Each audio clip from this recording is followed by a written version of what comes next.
Gilmore, I love Jane Gilmore's work. She is the fix-it woman, the woman that challenged the media for their dumb sentences about saying nice things about men who had killed people. That was a really great practical challenge and really in their face. So I love that inspiration you had to be so courageous to just go out there and put big red lines through everything. That red line must have been lovely. Yeah, that was a really defining move for me as a journalist. So I'm sure Jane is going to talk more about herself, and I hear you've written a new book. I have indeed. Thank you so much for the promo. Normally I do this at the end when I've already made you like me, but we'll just go on. It's like you from the start. I'm going to end it. Thank you so much for your lovely kind words and for inviting me here today. This is such a wonderful organisation and I'm genuinely thrilled to be here. And I know people always say that. I just want to reassure you that in my case it's actually true, because and the reason for this is you guys make my job easier. I do a lot of public facing journalism about, and whether it's in publication or my own publication now, I'm still writing about violence, about injustice, about poverty. And so people come to me asking for help. And I'm a journalist, I can't help, but by definition, I am unhelpful. So what I need to know is that there are organisations that when somebody comes to me asking for help, that I can send them somewhere that can help, because otherwise I'm putting them in danger. So knowing that organisations like all of yours exist makes my job easier, makes me feel safer about doing my work, and makes the people who are affected by my work safer. So when I say I'm pleased to be here, I really do mean it. Thank you. So, no, wrong way. There we go. There's most of the places that you can find me, to be fair, and I'll get into it over the next hour or so. I'm not actually on social media all that much anymore. I'm finding it distinctly unhelpful and draining and requires a lot more energy in from benefit out. But that's not to say it doesn't have its uses, and so I haven't cancelled my accounts, I haven't stormed off in a huff or anything like that. I just don't waste a lot of time on it. I use it for a purpose, it's a tool. I use it for that tool, but I don't put energy into it.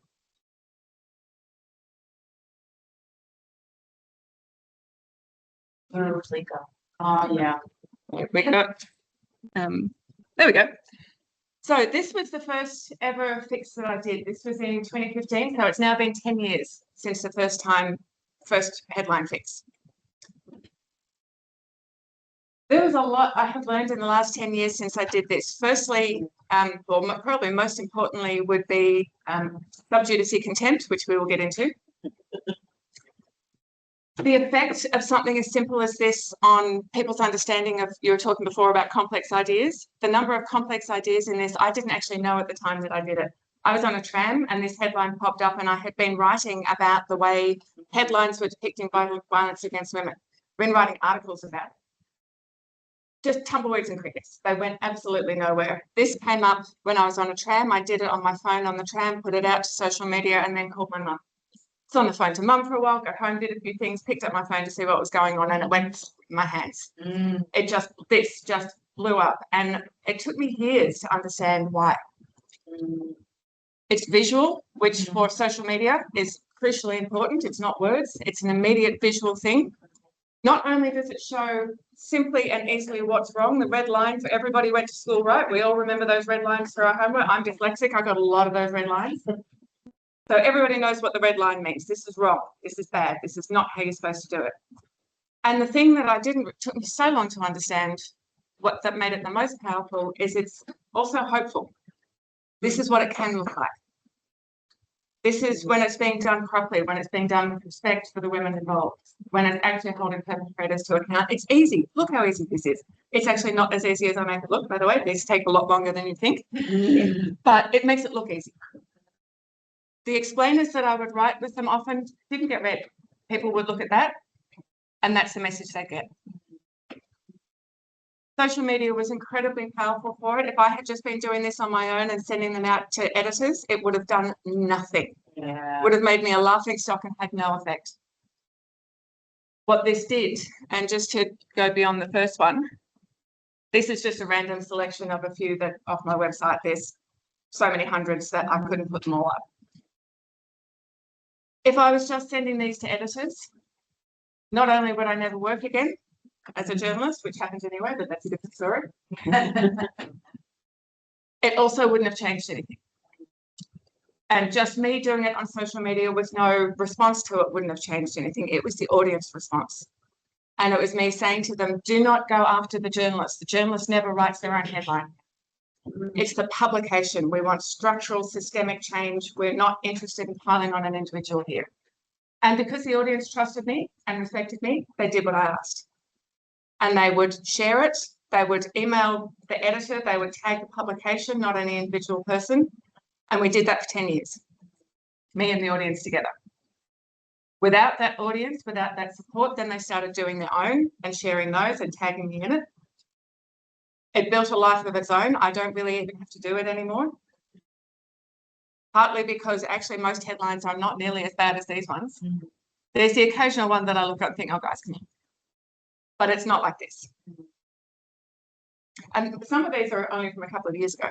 Yeah. So the change has been quite remarkable, but the change was overwhelmingly because of the people that supported it.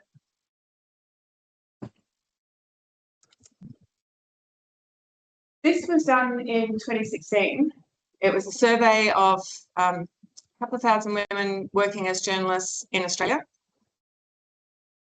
To put that 48% in context, 48% of women working in journalism had experienced fun times at work. The same year that that was done, the Human Rights Commission did an investigation of Victoria Police and the Australian Defence Forces. And the results, asking roughly the same questions, the results were 40% and 38%, I think, for those organisations. This is what we got in journalism. When those reports were done into VicPol and the ADF, they were front page news. You want to guess how many news outlets reported on this? None. I haven't seen it. No, nobody would have seen it. Nobody saw it at the time. The MEAA published it, and it sank like a stone. And they have never repeated it. They still do surveys, but it's like, tell us about your job. Tell us about what you'd like to be doing for your job. Tell us about how much you like your job. Tell us about what else you need to do your job fantastically. You know, garbage in, garbage out. You put in a garbage survey, you get a garbage survey out. This one asked what was happening. How are you being treated? What behaviour are you experiencing in the workplace? And they were so horrified by the answers, they never asked them again. This one is also telling. Now, that has changed slightly in the last 10 years, but we don't know by how much because nobody's measuring. But we know it's changed slightly. But overwhelmingly, in sport, I would be surprised if that's changed very much. There's a few prominent women, all the women to the front. You know, the Bikini Kill thing. There's also another story about that, which is during the Vietnam protests, all the women to the front because we want some female faces in this sea of men. So that when they take the photos and they appear in the newspaper, it looks like we've got broad support and we're very inclusive. And of course, we welcome women. Go feminism, except when there's women around. So this is a picture of the media industry when I started doing Fixed It.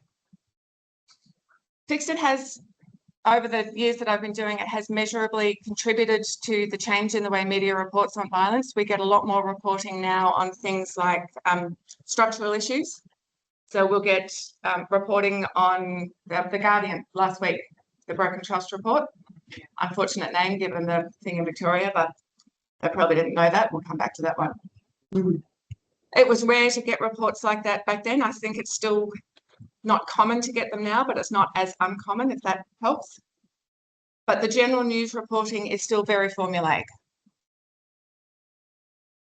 Well, I'm sorry, can you just explain what these are saying? Oh, sorry. Okay. So in finance reporting, almost 70% are reported to men, 30% to women. Okay, so it's just dividing. 75% in politics for men. So what it's saying is, they didn't. So it's like the representation of each. Yes. Okay. So what it was basically saying is women at the time in journalism were doing lifestyle, celebrities and recipes and gossip.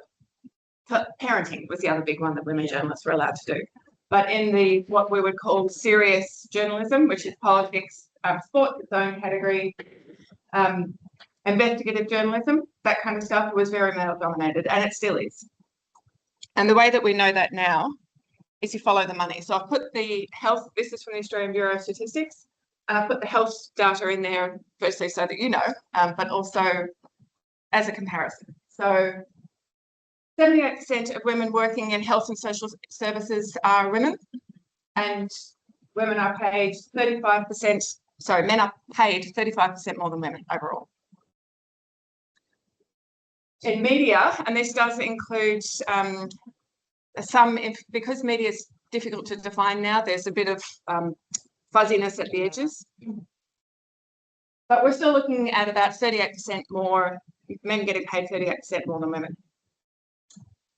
Looking at the source down here, Australian Bureau of Statistics, average weekly earnings.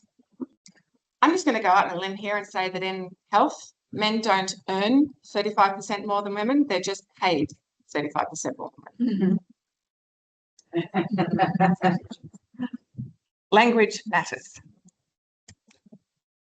The reason, by the way, for most of this, not all of it, but most of it is men in senior positions. So even in health, where 78% of the workers are women, most of the senior positions are held by men.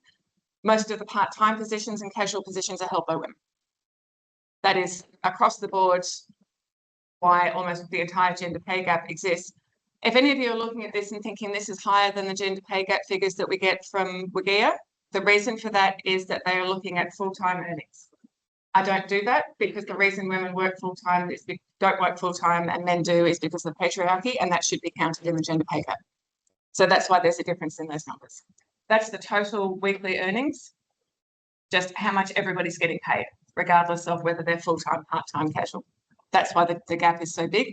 It has improved over 10 years, so I can add, I could have added another 10 slides of data. We don't have the time and it's not the subject. What I'm demonstrating here is that journalism is still today a male-dominated industry that doesn't value women, because that's also what they're telling you when they're paying men more and promoting men more. Is women's contribution, women's opinion, women's skills, women's expertise is not valued. So when you're talking about pitching to media and getting stories about women's health in the media, this is what you're up against. And this is why it's so difficult. If you're thinking, oh, it's difficult because we're not doing it properly, or we don't know enough, or we're not approaching it, no, it's difficult because of this. And it's that side of it that women's lives are not important. In many ways, that's getting worse. The other problem, this is American data, but Australian data would roughly trend the same way, is the amount of money available to journalists and journalism and publications to spend on reporting. This crash matches pretty much exactly to the growth of social media and Google. Now, you don't need to know these numbers. This is just to demonstrate that journalists are not all, well, they're not all evil. Rupert Murdoch is evil. Some of his flunkies are evil. Journalists themselves are not completely evil. This is what they're up against as well. So when I started in journalism, we had specialised court reporters. There's a guy called Steve Butcher who was legendary court reporter at The Age. There's a corner in the middle of the city where you've got the Magistrates Court, the County Court and the Supreme Court. And Butch spent his entire life on those three courts. He was either reporting on a story, or he was talking to somebody in the court, or he was just sitting watching something that he didn't have to report on just to see what was going on. There were lawyers who would tell me that he knew more about courts and sometimes the law than lawyers did, because he'd been there for so long. He was also engaged in training the other court reporters, the baby reporters that had come in going, oh, what do I do? It's a court. And he would take them through and teach them how to do it. And every time you went into a court, there would be a pile of journalists sitting in the back row, taking notes. They all knew how to do shorthand because you could, back then, you weren't allowed to take devices in. Magistrate once looking over his glasses, I believe I have heard there's a thing called Twitter. I will not have it in my courtroom. So everybody learned shorthand. That has gone completely, utterly gone. If you go into most courts now, unless it's a celebrity case, there are no journalists in the room. The consequences of that are far more serious than most people realise. To give you an example, the coercive control laws in New South Wales, which are going to be tested in the courts soon. The courts are going to define how they are implemented, what they mean for women. Are they going to be used against women, or are they going to be used for victim survivors? We don't know yet. The courts will determine that. If that's not reported properly by journalists who understand the courts, who understand coercive control, and who understand the effect of rulings in courts, nobody's going to understand what it means. And at the moment, there are, I'm not going to go with none, but very, very few journalists who can do all those things. When we were looking at the thing before about the number of men and women in particular beats in politics, which is a huge journalism topic, there's about 300 and something journalists who are members of the Canberra Press Gallery. So that means that they're allowed into the press gallery, they report on federal politics, they've got expertise, they are allowed to write about politics in their respective publications. There's hard to know exactly, but somewhere between 350 and 400 sports journalists in Australia. And that means that the newspapers expect them to write about sport. They don't turn up to work going, what am I going to do today? Do you want me to go to court? Is there a celebrity gossip article you'd like me to write? No, I'm here to write about sport. What sport article do you want me to write today? Anyone want to take a guess at how many reporters, how many beats, specific jobs there are in Australia to report on gender-based violence? No, not one. The Guardian, the ABC, not one. They have journalists who do good work on that, but that is because they choose to. The guy that did the Broken Trust report spent 2 years educating himself about domestic violence in Queensland. And unfortunately, I thought it was a great, great series. It was brilliantly done. He so much respect for the women involved. But he wrote it as if this is just happening in Queensland because it's Queensland. And I could see a whole lot of people going, well, yeah, I'm in Queensland, right? That doesn't happen here in New South Wales.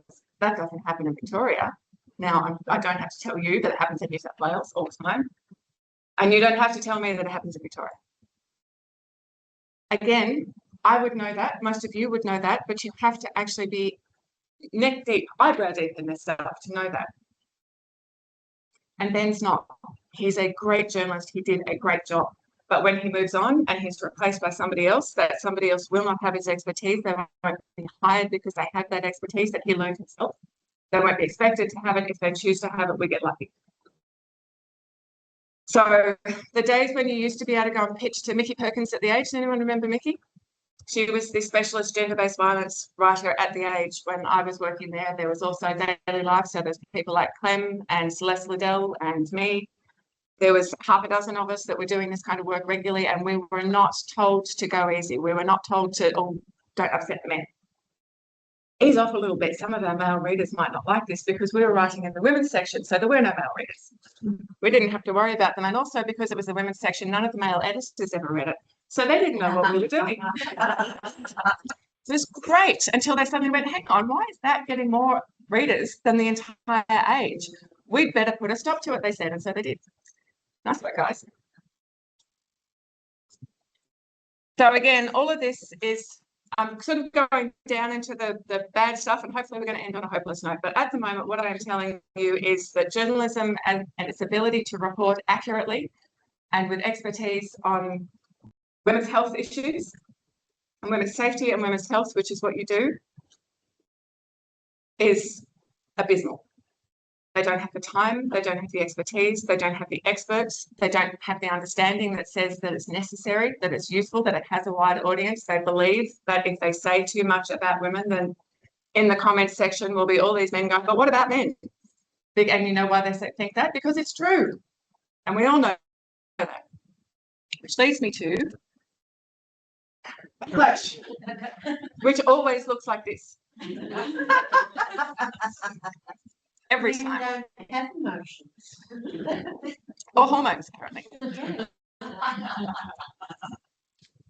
This calm, rational response to any article about women is what we expect. And I find it distressing that so many people are afraid of it. Because the reaction is not telling you that you shouldn't do this. The reaction is telling you how important it is that you do this. Because if we didn't have this reaction to, hey, women's health matters, women's safety matters, women's economic safety and their physical safety and their emotional safety matter, their professional safety matters. If you didn't have this reaction to those really simple statements, then you probably wouldn't even need to be writing articles about it. The reason that we need to is because women's safety and women's health is so often under attack. So when you're getting this reaction and you're thinking, oh, that's bad, that means we've done something wrong, we need to be more careful next time. I understand that that it's easy for me to stand here and say, no, you should go harder, because my funding comes from the people who actually appreciate what I do. I don't have to worry about upsetting people. In fact, they like it more. The more I upset people, the more most of the people who buy my stuff like that. So it's very easy for me to stand here and say, go harder. I'm not dependent on government funding. Government's run by men who get upset if you upset men too much, who are afraid of backlash. So we are going to talk a little bit about how to manage some of that and ways that you can still do the really important work that you do and advocate for the really important topics that you advocate for without having to worry about this so much, in the way that you're not worried about this reaction, you're worried about this reaction from the people who fund you.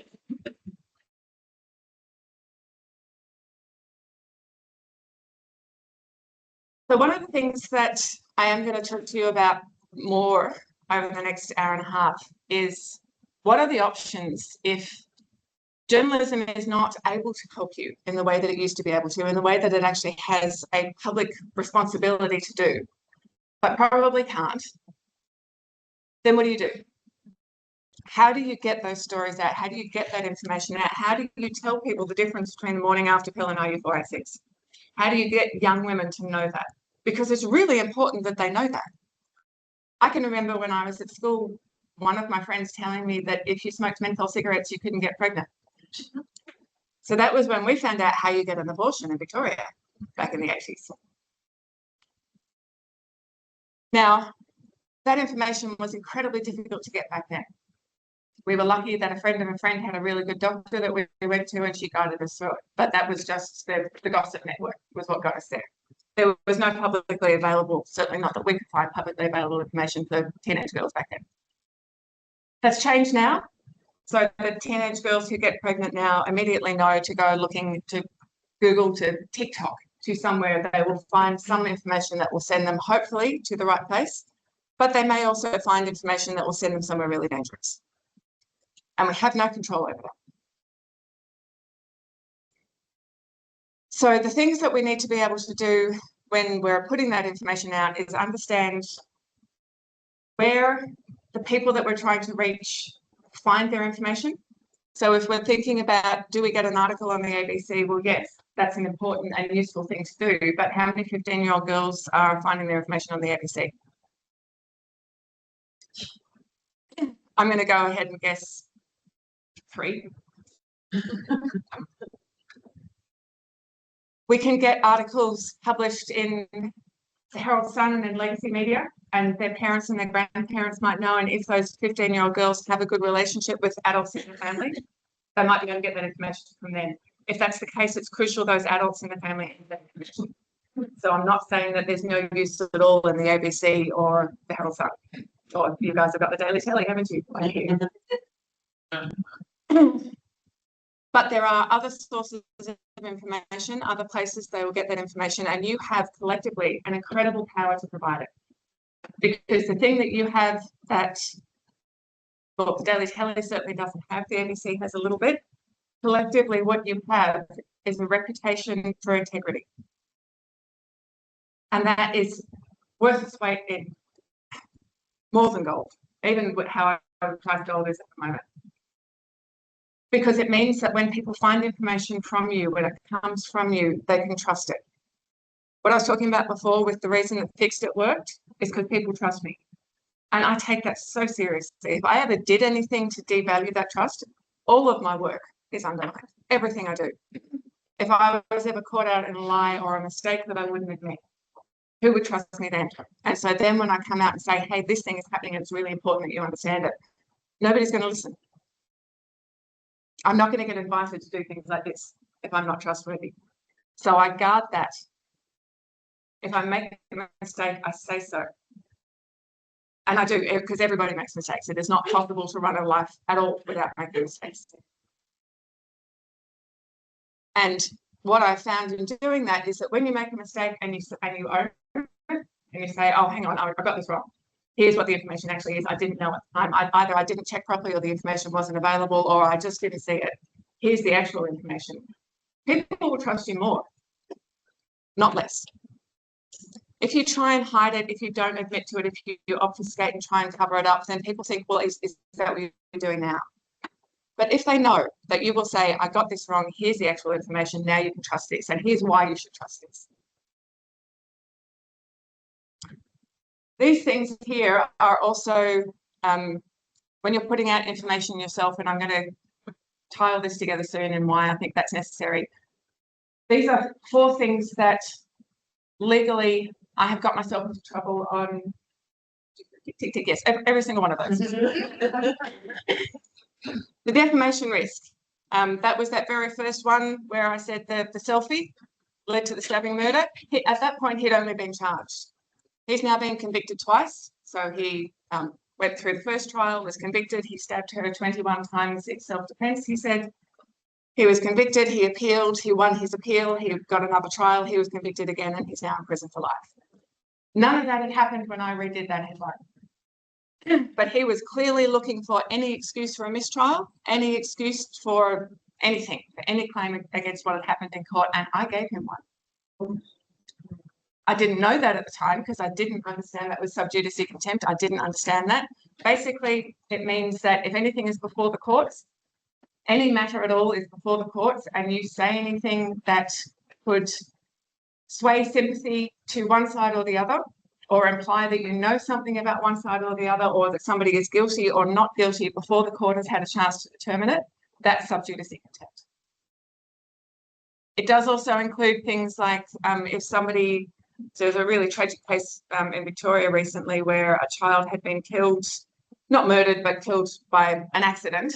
And there was an argument before the trial about whether or not previous history evidence about this guy. Basically, the guy was a dickhead, and there was previous dickhead evidence about him behaving like a dickhead, and they wanted to get that admissible to say that he should have known because he'd been warned over and over again. The judge heard all this and then said, well, the dickhead evidence is compelling, but it's not actually conclusive, so no, it's not admissible. Some idiot journalist had turned up for the day, didn't know about anything, and published it. And it wasn't admissible. So the trial's been delayed for another year. Imagine the parents, even the dickhead, you know, like I have no sympathy for him, but he's now waiting another year to find out whether or not he's criminally responsible for the child's death. Because a journalist didn't know what they were doing. So anything that's before the courts, and it's before the courts as soon as somebody's been arrested. So often you'll see quite lurid headlines before an arrest has been made, and then it all suddenly goes very prim and proper. After a conviction, there is actually an appeal period, which technically doesn't count as much because by then it's in the hands of judges, and judges apparently are very, very objective and unemotional. They're not influenced by anything. They've got no biases at all. Oh, no. So we don't have to worry so much about influencing judges,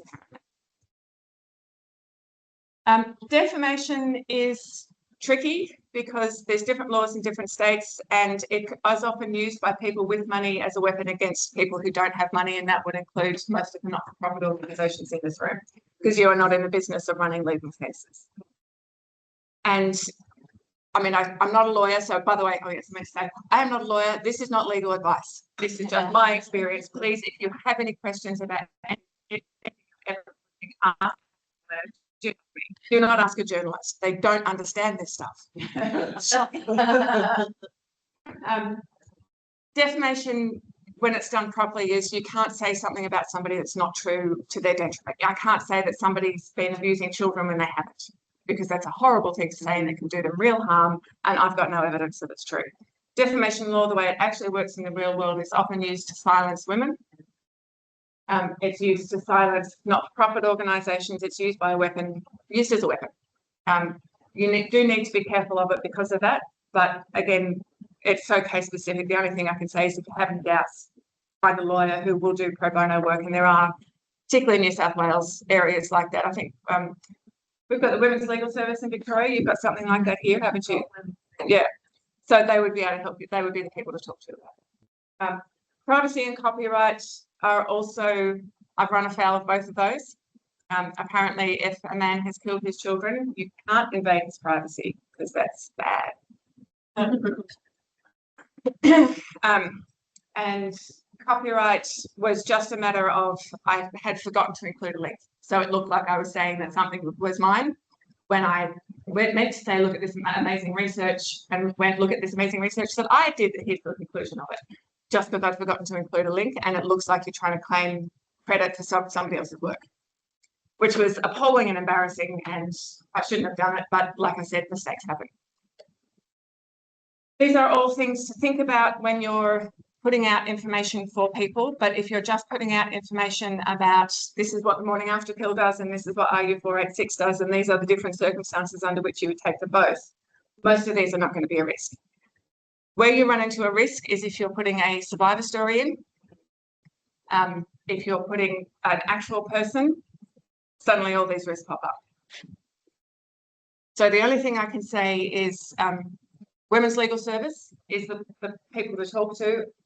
I think it would be worth, if you're going to do more of this work, it would probably be worth getting somebody in to talk through these things in more detail and give you actual legal advice, not just my, wow, this is how I got it wrong advice, because that's not what you want to do.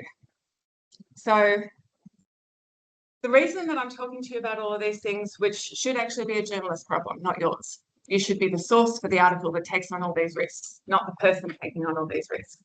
Is because, as I said, you can't depend on journalists anymore to provide that information out to the public for you. You have to be your own journalist. Where you have two things that I think make that really possible for you is you have the collective power of the group.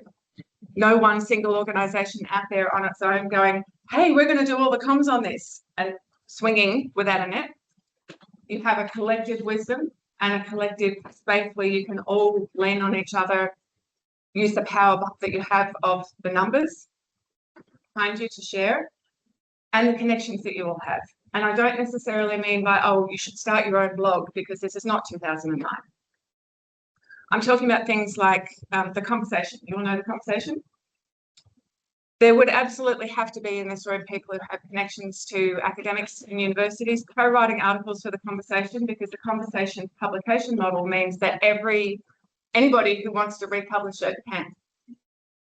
And they do frequently. That's why you often see the conversation articles pop up on all kinds of different places, because that's what the conversation does. It says you just put the credit at the bottom and anybody can republish our articles. It's unusual and you don't have to pay for it. And that graph that I showed you before about journalism losing money, they're taking stuff from the conversation all the time because it's content that they don't have to do, they don't have to spend money on it, they don't have to pay for it, they don't have to check it, because all of that is done. Is the conversation like a public source for? Yes, for a lot of, so they work in collaboration with all the universities in Australia. So you have to have a university connection to write something for it. You have to show some academic expertise in the subject on which you're writing. So that gives it what I was talking about before, that credibility. People take it seriously, and also to be able to write for the conversation on any of the topics that you desperately need people to know more about, you would have to collaborate with an academic who does know about it. So you're also providing yourself with some backup there. You're not, again, not out there swinging without a net going, God, I hope I did this right. You've got somebody there with you who says, yes, this information is correct.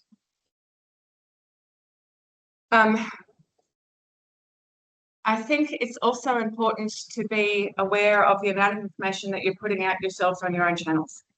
So I would imagine that most organisations have social media accounts. Yeah. Most of you have websites. Yeah. There's a collective sort of overarching website for the Women's Health New South Wales. We're working on splitting that up. Yeah. Yeah. We do have one. And there's a news section on there. Yes. Yes, but we have a problem. So Social media does on a daily.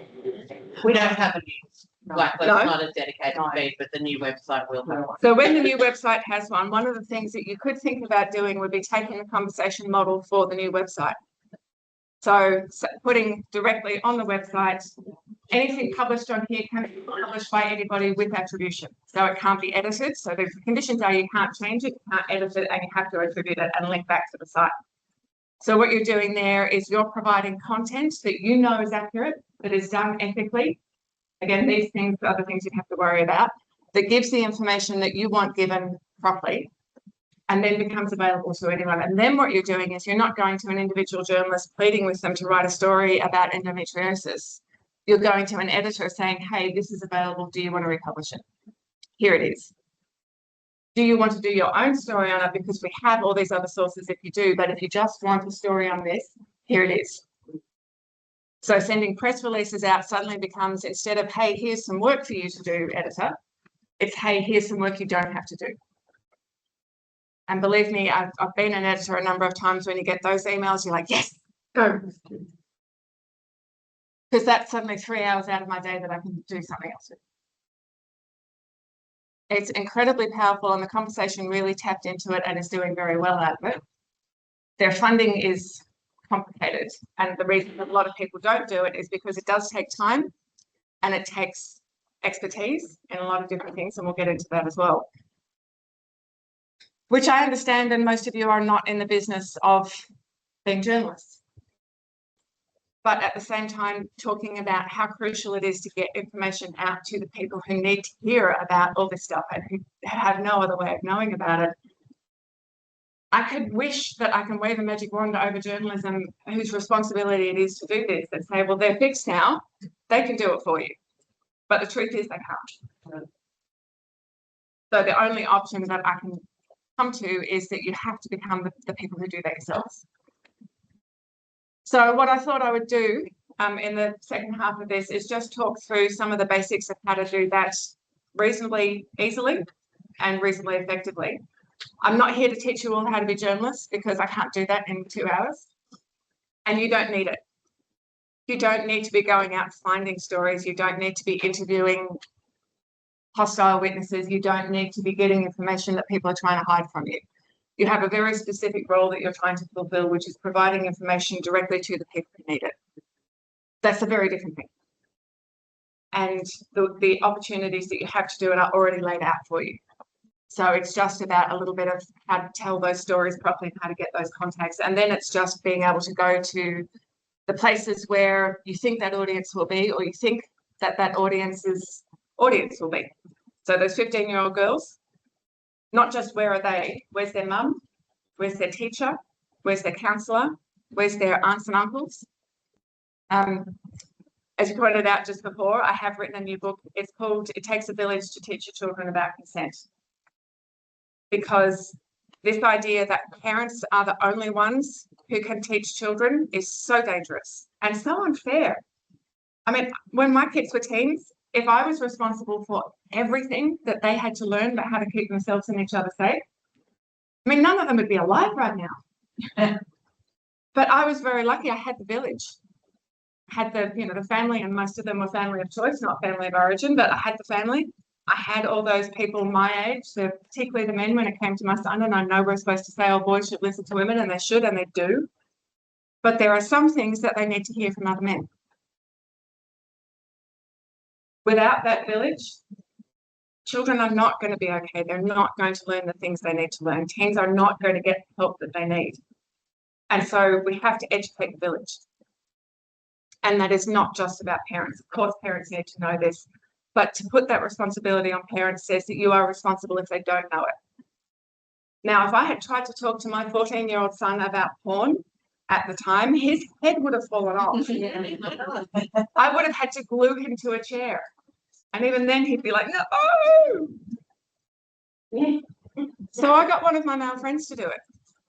I sat my mate down and said, these are the things that he needs to know. And even this guy was my age, and he's like, really? I didn't know that. Oh, I'm like, oh. Okay, let's get back a bit.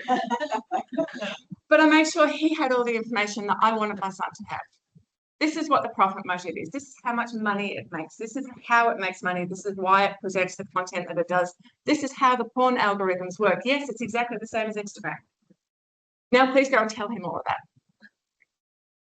Because I'm not going to be able to stop him looking at it, but I am going to be able to make sure that he knows what he's seeing and why he's seeing it.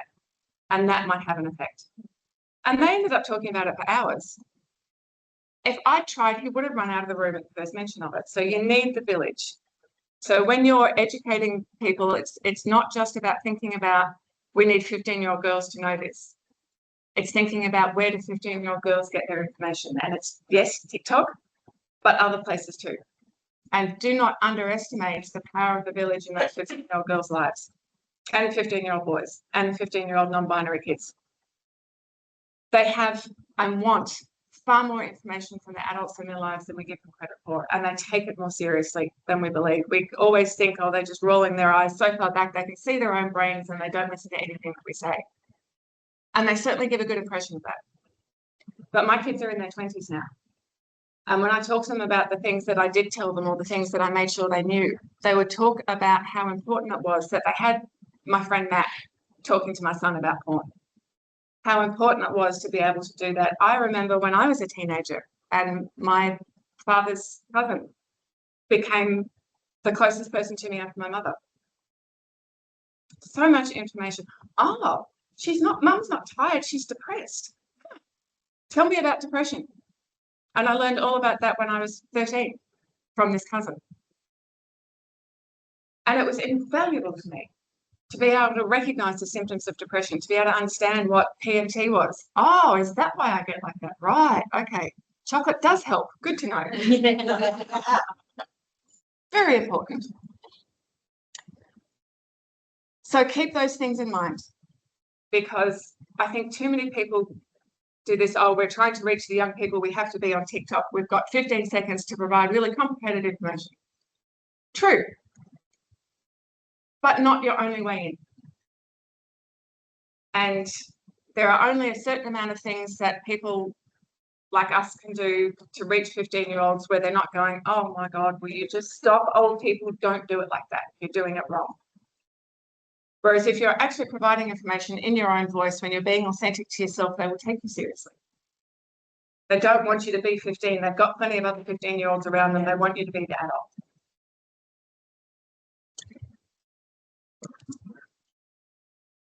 Which comes back to verification. So remember back when I was showing you the gender pay gap data?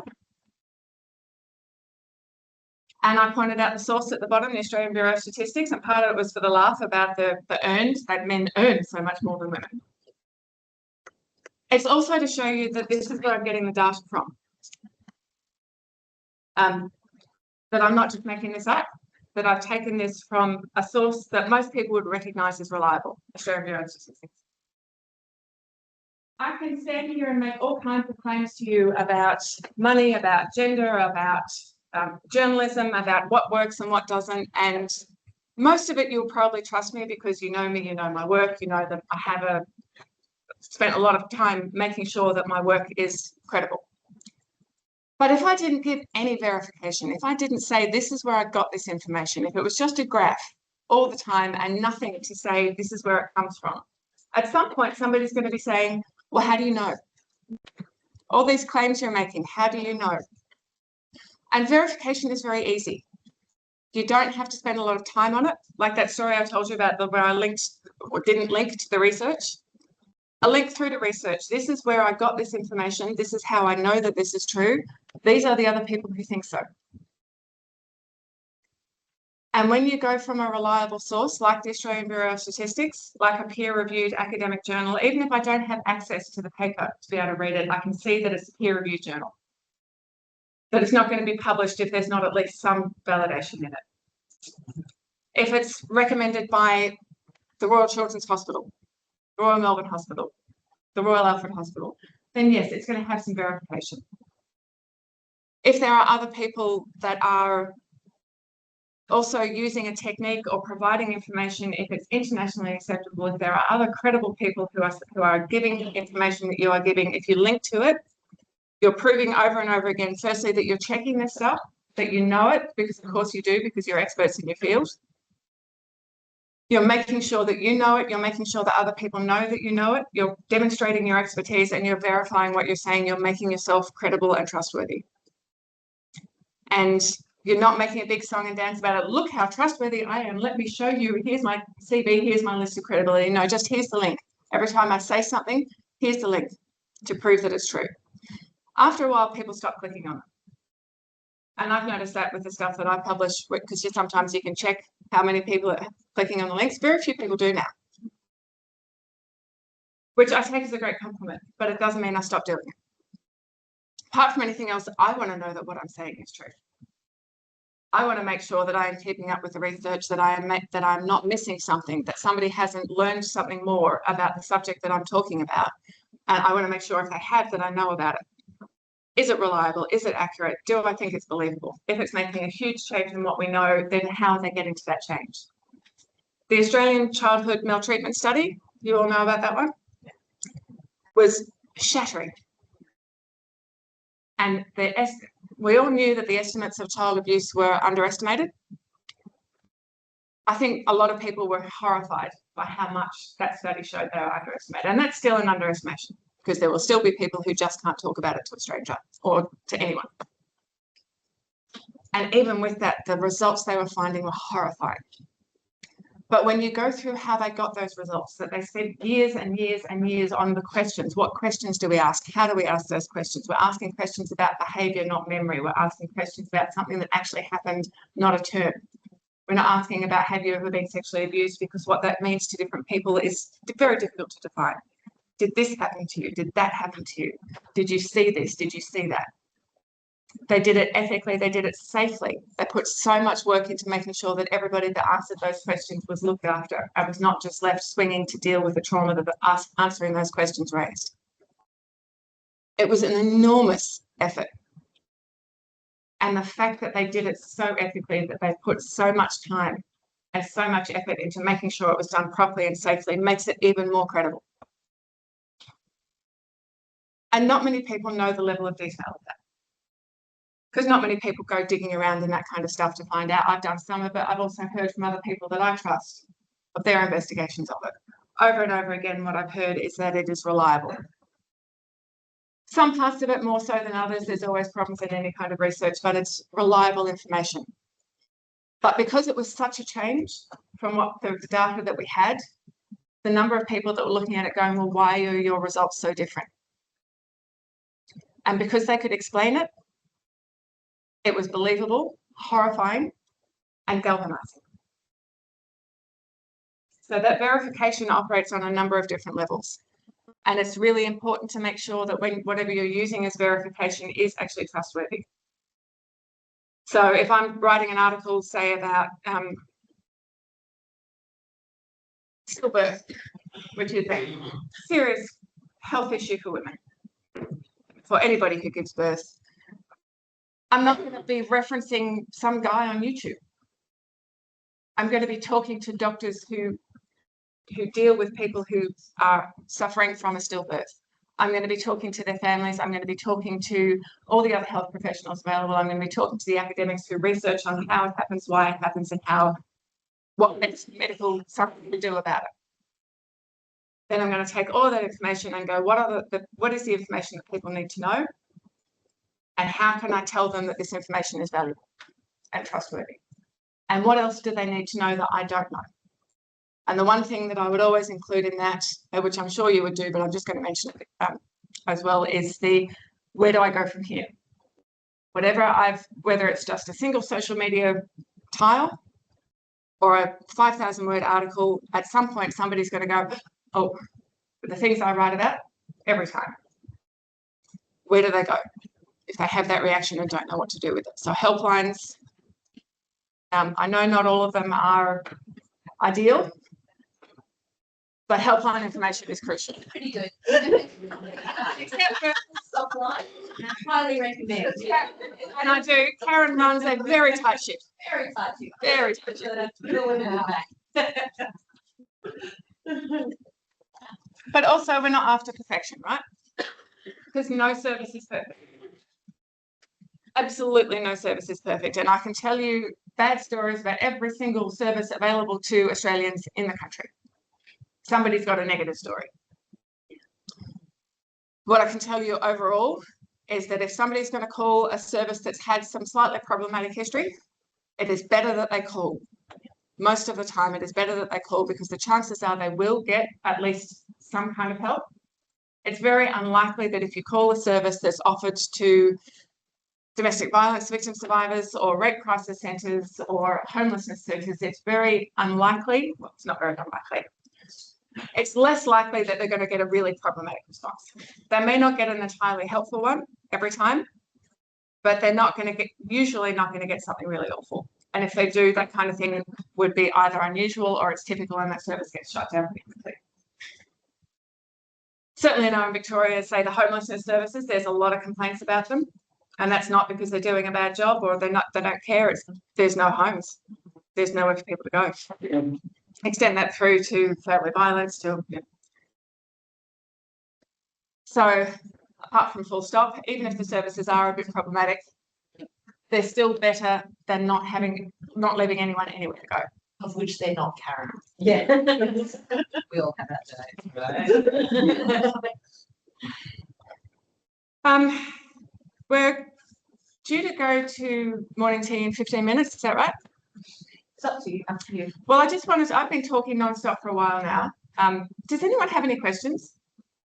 I'm really, really happy to take questions. I think, as you probably worked out, I can keep going under concrete. But is there anything that anyone would like me to explain a bit more? Yes, I've got one. How did your peers receive the headlines changing? Because like you did direct people at mastheads and that was really clear, but I'm sure there was some upset journalists out there. Journalists getting upset with me? Yes. I don't do a lot of journalism anymore. I was working for The Age for a while and just wasn't able to do the kind of journalism there that I wanted to do, so I went freelance. Going as a freelance journalist when you're most known for critiquing journalism has its challenges. I've been accused of bias a lot because it's mostly the Murdoch press that get the fixes. I would say that I'm not biased, that the problem of bias is not with me. Yeah. The Murdoch press refused to accept this, so we've agreed to disagree. I certainly don't get any freelance work from them. I'm okay with that. But I've also found that journalism itself is quite difficult now to persuade editors to publish the sort of things that I write. I have had editors say things to me like, but we've already done domestic violence. And I'm like, no. So part of my advocacy for going around journalism is that that's been my experience of it and that it's worked really well. And this, if it was just me, I might say, okay, well, this is my particular niche and maybe it doesn't work for everybody. But I don't think that's true because any niche and women's health should not be niche, but it is, particularly as far as male editors are concerned. That you have to at least know the ways around it. I'm not saying that you wouldn't want to have some connection to mainstream journalism, and I think you should, and I'll go into a little bit of how you can do that. But you also have to have the ways around it because there's no other option. And so now, I write books. I do Substack. I do, well, I'm busy with some other stuff at the moment. I'm doing a PhD, so that's keeping me out of trouble. Yeah. Because journalism just doesn't reach the audience that I'm trying to reach and doesn't reach it with the information that I want them to have. So journalism and I agreed to stop seeing each other. But to answer the other, they would get very defensive. So I would get sometimes from the journalist who'd written the article, they'd contact me and go, thank you, particularly the women. Oh my God, I tried so hard to get them to change that headline and they wouldn't. And sometimes the editors would get in touch with me telling me that I don't understand journalism and I don't understand what they do. And if some guy's neighbour who's waved to him once over the rubbish bin said he was a really good guy, that's relevant because when he's killed his children. That's news. That's how journalism works. You should learn that. And I did not learn that. I learned to do this. Great answer. Thank you. In New South Wales, there are some kind of notable women, particularly like Antoinette Latouche and creating Net Media and Hannah Ferguson with Cheap. Yeah. They're starting to be, obviously they've got a specific audience, and so, but they are starting to kind of write and They're doing a great call job. this out. They're doing an incredible job. Yeah. Are you feeling like with some of your peers there is starting to creating this kind of community, and you feeling more, whilst we feel like we are further back than what we were 5 years ago, are you starting to feel like there's more of this kind of group starting together, like-minded, and going, hey, let's start doing something differently here? I think that group has always been there. I Yeah. think the people in the group have changed, which is good. So there's more younger women, like Hannah is doing brilliant work. Jane Fran, Antoinette, as you said, I feel like there's new people in there. But as I said, when I was writing for Daily Life back in 2013, there was another group there from all over the country, and we did band together because we had to. And we did support each other and share each other's work. So and then if you go back 10 years before that, there was another group. And then you go all the way back to Anne Summers, and then further back. There has always been that group. I think the thing that social media has done is given them more reach, which is great. And like Hannah particularly is brilliant at using social media to get that information out there. But again, she's working on her reputation, on her credibility. And because she has credibility, she's taken it seriously. And I think she would agree with that thing of, well, you have to protect that. You have to guard that really carefully. And because she does. I haven't talked to her about it, but from watching her, she is very careful about it, as she should be. And so she gets the credibility that she's earned. Yeah. So I think that's really encouraging. I think if they are encouraging other younger women to follow in their footsteps, but whether they encourage them or not, they can go issue, because that is just the nature of rebellious young women. And I think that's a wonderful thing. The more, the better. And yes, support them where you can, without a doubt. Speaking of Anne Summers, she had a conference, I think maybe 2015. It was 40 years after Dan Dawson got prison. And it was quite a different audience and a different. She was more academic in her connection, where we are very health as well as academic. But anyway, so it made it a broader conference. So it was 4 days. At the end of second day, she had a panel of male journalists talking about their greatest concerns. And on day 3, she had a panel of female audience, and it sort of reminded me of some of the work Jocelyn Scott had done about the different experiences of men and women. So the men were mostly concerned with should they call themselves feminists or not. So that was at least a 10-minute debate.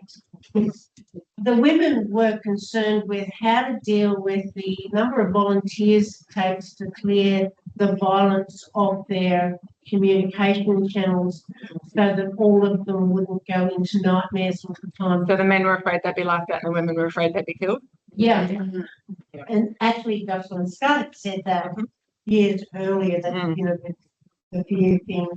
And how prevalent was that in your early days? And is it still, we don't hear a lot about how bad it was. That was, one of the journalists had 20 volunteers trying to taking shift works to cull out the pictures that were being sent to her. Yeah. Has that affected your career? And look, it certainly happened, without a doubt. Oh, yeah. Yes, I had really awful stuff. I had somebody sending me child porn at one stage on Twitter, which was just, I'm not sure what point he was trying to make, other than, hey, can you please call the AFP and report me to them? Yeah. And I went, yes, I said I can. But yeah, the threats were, for a while there, were pretty bad. Twitter in its heyday was not a safe place to be. When my kids were young, I learned fairly early on to not talk about them. I've never had on any of my social media posts, I've never posted photos of them. I'd still, even in this room, I won't refer to them by name.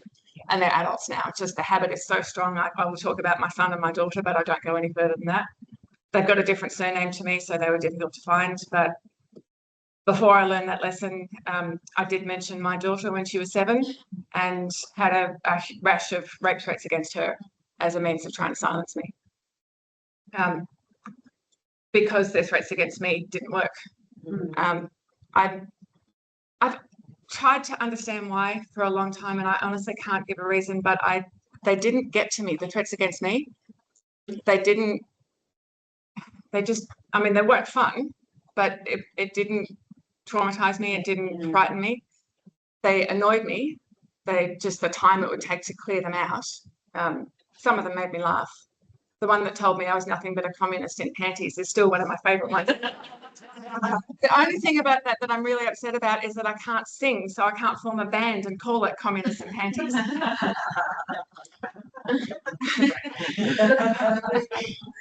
But there were a number of people I know that stopped doing this kind of work, stopped doing journalism altogether, but certainly stopped doing journalism about violence, about women's safety and women's health, because the backlash was so violent.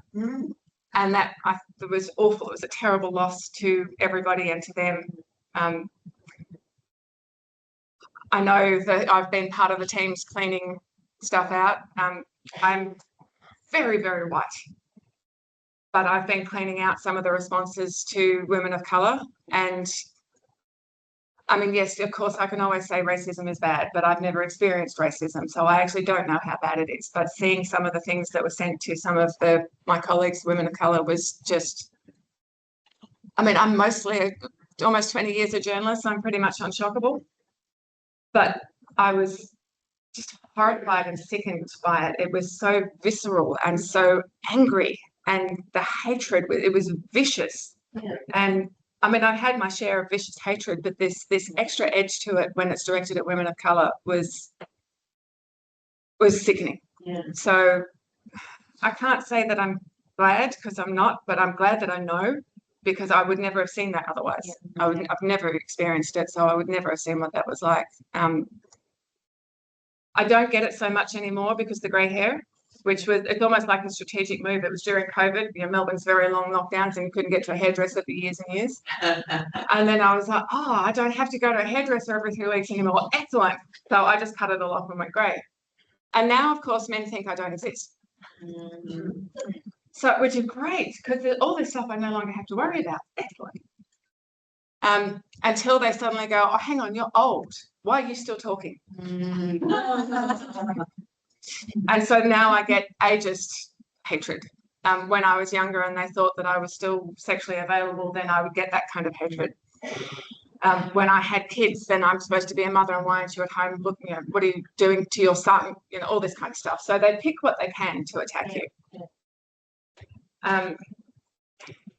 Part of the reason that social media to me seems not the best place to spend my energy is there's so much of it is people who hate me for no reason and I'm never going to change their mind, or people who love me for I think not good enough reason and nobody's ever going to change their mind, and the people in the middle don't tend to comment. So I put my work out there for people, mostly for the people in the middle who are actually interested in it. But I don't get involved in the debate because it's them or them, and I don't see the point. And I've got very limited time and energy these days, and I spend it on the things that matter. And preaching to the choir or arguing with the haters doesn't matter. The work matters. Doing the work matters. Putting the work out there so people can read it and understand it and think about it and get something from it. That matters. But I know that those people in the middle who are genuinely thoughtful about it, most of them don't appear in the comments. So I don't bother. A lot of the time, in fact, I'll turn comments off these days. All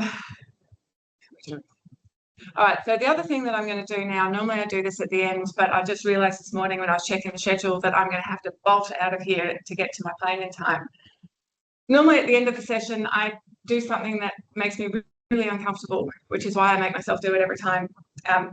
Because I grew up born in the 70s, women were told to, I was brought up to be nice and not ask for things, to placate people. And so for me to stand here and say, I have done all this work and I've put a lot of it into books, and what I would really like you to do is buy my books if you find them at all interesting, still feels like an imposition. How dare I ask you for money? What a terrible thing to do. So once I realised how hard that was to do, I make myself do it in front of every crowd, not only for my benefit, but partly for my benefit because I like being able to pay my bills, but also for the benefit of every woman in the room to identify that that is so hard to do. It is so hard to stand in front of somebody and say, I have done this work and it is worth money, and I'm asking you to pay money for the work. Feels like I'm doing the wrong thing. I have yet to meet a man who has written a book who has trouble saying you should buy my book. In fact, you should buy 5 copies of my book and hand them out to everyone you know. They do that without any trouble at all. So not only am I doing that to tell you that my books are here and I will be over there during morning tea to sell copies to anybody who wants them, but also to encourage you at any moment that you have the opportunity to do that, to do it for yourself and to do it for every other woman in the room, to demonstrate that actually nobody here now suddenly hates me, right? Don't tell anyone if you do. Nobody here hates me. Do this because actually it's really useful for other women to see us all doing it. So shall we go for morning tea now and come back in 15 minutes? Okay, we're back. Excellent. So if we're talking about you producing some of your own work, I just want to run through some of the basics. Like I said, I am not expecting, nor should you expect, that you're all going to, that in the next hour and a half, I'm going to turn all of you into Walkley Award-winning journalists. Because I haven't been able to do that to myself, so I'm certainly not going to do it for you guys first. So, I mean that in the nicest possible way. But there's some very basic things that is useful for anyone in any kind of communication, not just if you're comms officers, but as CEOs, as if you're frontline workers, any kind of work, being able to communicate clearly is essential in pretty much any job. So a couple of things about language that I know come up a lot in the areas that we all work in. So in my area and your area, a lot of crossover there. It's basically a Venn diagram that's a complete circle. These 3 things come up over and over and over again.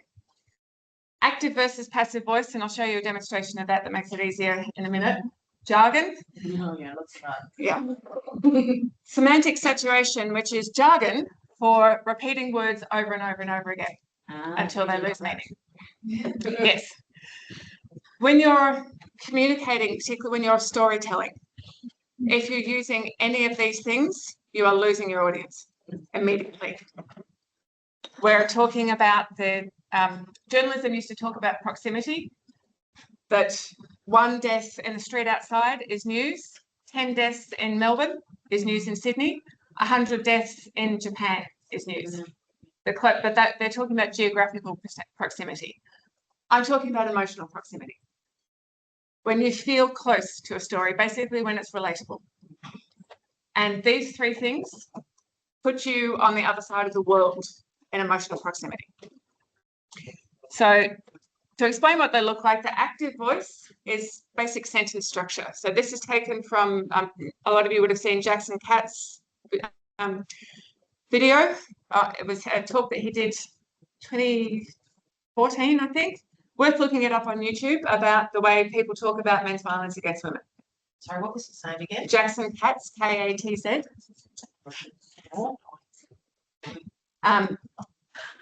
He used this basic sentence to demonstrate active versus passive voice. So it's subject, verb, object. Now, I really have a problem with this because talking about women as objects is just so, but in grammatical terms, that's what it is. You can also talk about it as actor, action, acted upon. But basically, it's a very clean sentence, and you can't have a sentence that without, in the active voice, without using these 3 things. So you couldn't just say John hit. It's not a complete sentence. John has to hit somebody or something.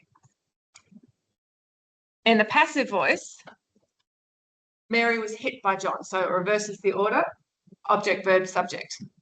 And the passive voice, you can leave John out of the sentence and it's still a complete sentence. Mary was hit. John, who should be the subject of the sentence, he was the actor, the one who completed the action, has to be in this sentence. If he's removed from the sentence, he's removed from our understanding of what happened and from accountability. Even when he's at the end of the sentence, Mary is at the beginning. What did Mary do?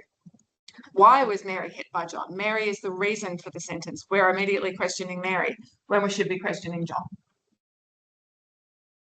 So it's a really basic thing. The actor, the action, the person that was acted upon. This is journalism 101, but guaranteed for, well, up until probably the last 2 years, any headline about men's violence against women was in the passive voice. They wouldn't do it in anything else. Yeah. But they did it all the time to hide men from the violence they committed. I used to call the longer name for fixed it was invisible perpetrators and blameable victims. That's how you do it. Without even saying drunk Mary was hit by John, you don't even have to put an adjective in there, which is not to say they didn't, but you don't need to put an adjective in there because you're already making it Mary's fault and erasing John completely. With that in mind,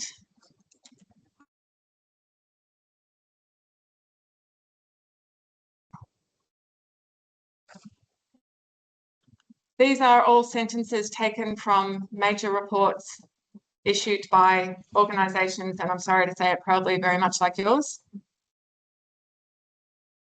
Obviously, the National Plan.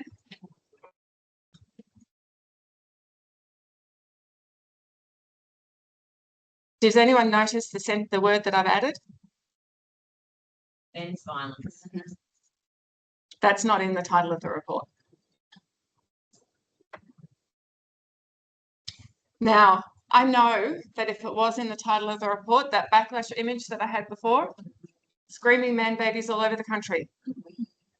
But we also know that when we call it gender-based violence, what we're talking about is violence committed by people because of their gender, against people because of their gender. And we don't talk about the people that commit violence because of the gender of the perpetrator, the perpetrators that are committing violence because they are men. Not all people who commit violence are men. Do I actually even have to say that? Of course I don't. We know that. But violence that is committed because of gender is what we're talking about here. And overwhelmingly, the majority of that is men. Now, it's International Men's Day just yesterday. There were a few articles, which was nice. The men should have their day. I mean, they don't get much time. So, you know, it's not.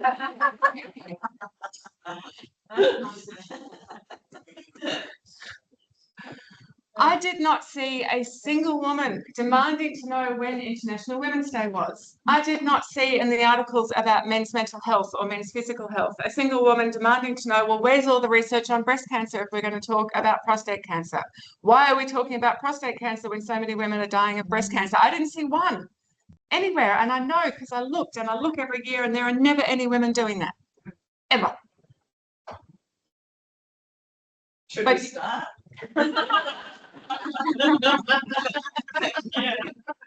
I've thought about it. Believe me, even occasionally, no, because I don't think that equality means that we need to be as bad as they are at their worst. But I put this in to make the point. Too many women are being lost like their car keys to domestic violence. Domestic violence is an issue and a topic. It's not a person. When we're talking about issues like this, we are talking always emphatically about people.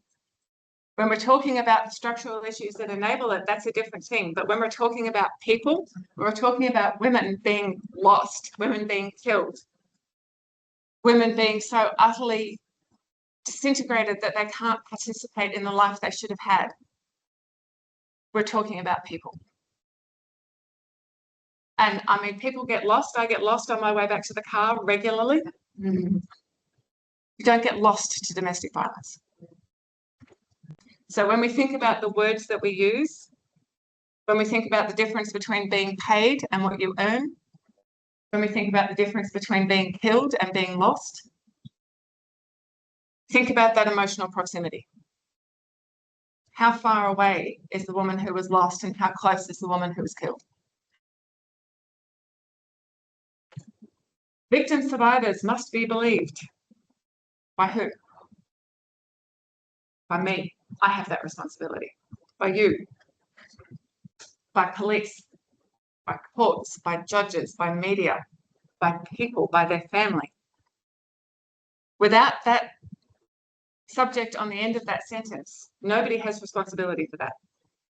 When women are in pain, when they turn up in hospital and they say they are in pain, who is responsible for believing them and taking that pain seriously? Yes. But without that on the end of the sentence, why would they even read it? This one, I think, was from Anthony Albanese's press office. It's a huge priority, he said. Not for him, but it is a huge priority for someone. Someone. Yeah. Someone should do something about that. Not me, of course. Funnily enough, Tanya Plibersek's office doesn't have this sentence anywhere. Read into that what you will. Yeah. Jargon. When I wrote the Fixed It book, I was used to journalism where 800 words. Tell the story, do it properly, do it in 800 words. If you need more than that, you're not doing it wrong.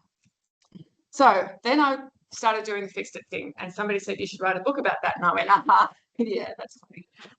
And kept going with my 800-word articles. And then an agent came along and said, I can get you a book deal. And I was like, oh my God, I've always wanted to write a book. Yes, all right, do it. Thinking there's no way anybody is going to actually want a book deal about this, because what's the story? Don't write headlines that are stupid. The end.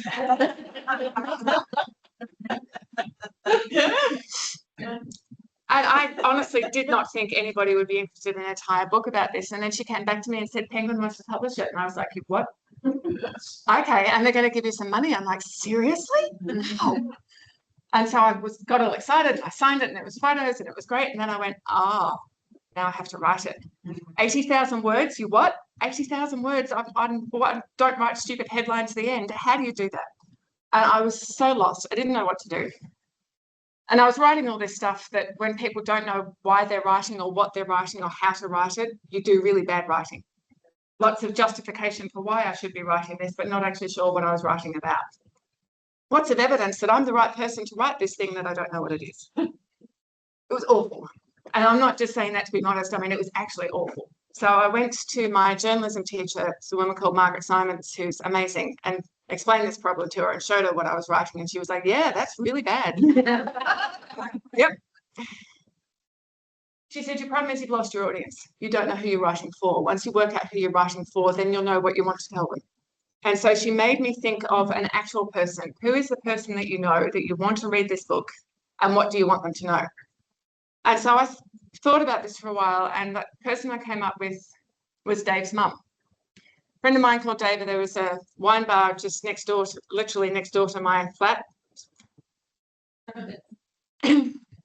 And it was a shortcut through to the flat, to the entrance of my flat from the tram stop to go through the bar, because there was a back gate. This was very bad for my liver. But anyway, one of the other people who used to frequent this bar was a guy called Dave, and he would often bring his mum down to have drinks and dinner once or twice a week. And so I met Dave's mum. And we started talking, what do you do? She saw the Fix It post, and I started talking to her about it. She was, I think, in her late 60s, early 70s at the time. She hadn't finished school. I think she left in about year 10. She was intimidated by people that she thought of as smart, because she felt stupid by comparison. But she was one of those women in her community that everybody went to when they needed something. The one who did everything, knew everything. Somebody's always turning up. She always had biscuits in her cupboard because somebody's always turning up in tears needing a cup of tea and a biscuit. That was Dave's mum. And she was fascinated by the Fixed It work, and she kept asking me about it. And every time I would start talking in jargon or in sector speak, I could see her face just go, and she looked like I was telling her she was stupid. So I had to keep changing the way I was talking. And so I just talked to her as a person. And she was so interested, and she wanted to talk to other people about it. And she wanted, all these people she knew all read the Herald Sun. She was like, don't, look at this. And she became one of my strongest advocates. And she learned about family violence. She learned about sexual violence. She went off and did her own. Not that this was news to her, by the way, because a woman that does that much work in their community already knows about it.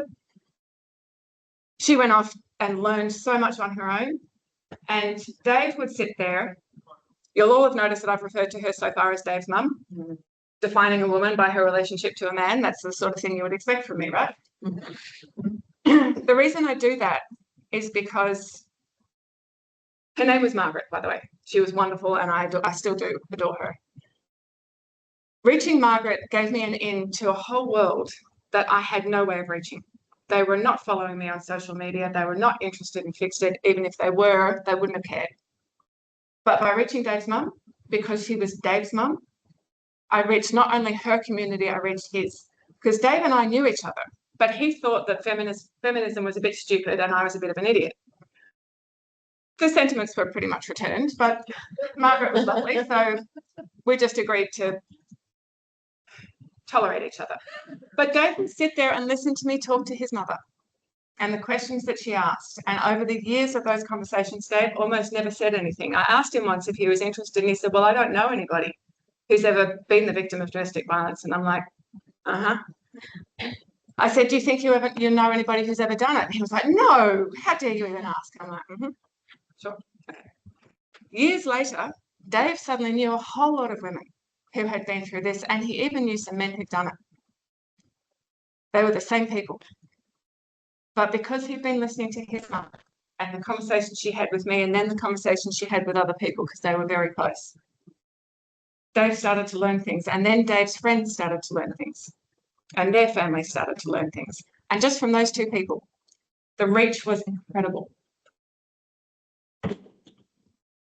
When I realized that and I started thinking about the reach that Fixed It had, it still surprises me because most of the time I'm at home in my pajamas with a dog on my lap, writing on a laptop.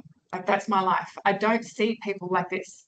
So most of the time I don't actually realize the reach that it has until I come to rooms like this and I think, wow, everybody here knows about it. That's weird. Except that it's been going for 10 years and Dave's mum, Margaret, has taught me how much that reach moves along and what it does.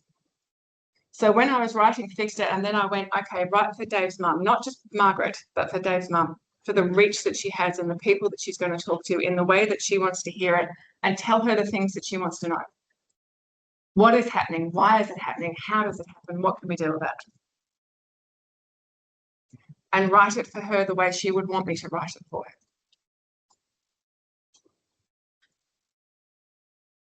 Because if I wrote it in the way that, using jargon, not only would she not read it, if she did read it, not only would she not understand it, she'd find it contemptuous. To give a really good example of that, now I'm going to try this. As I said, I'm dyslexic, so I've got about a 50-50 hit rate with this one. I experienced acute cephalalgia unalleviated by oral administration of acetylsalicylic acid.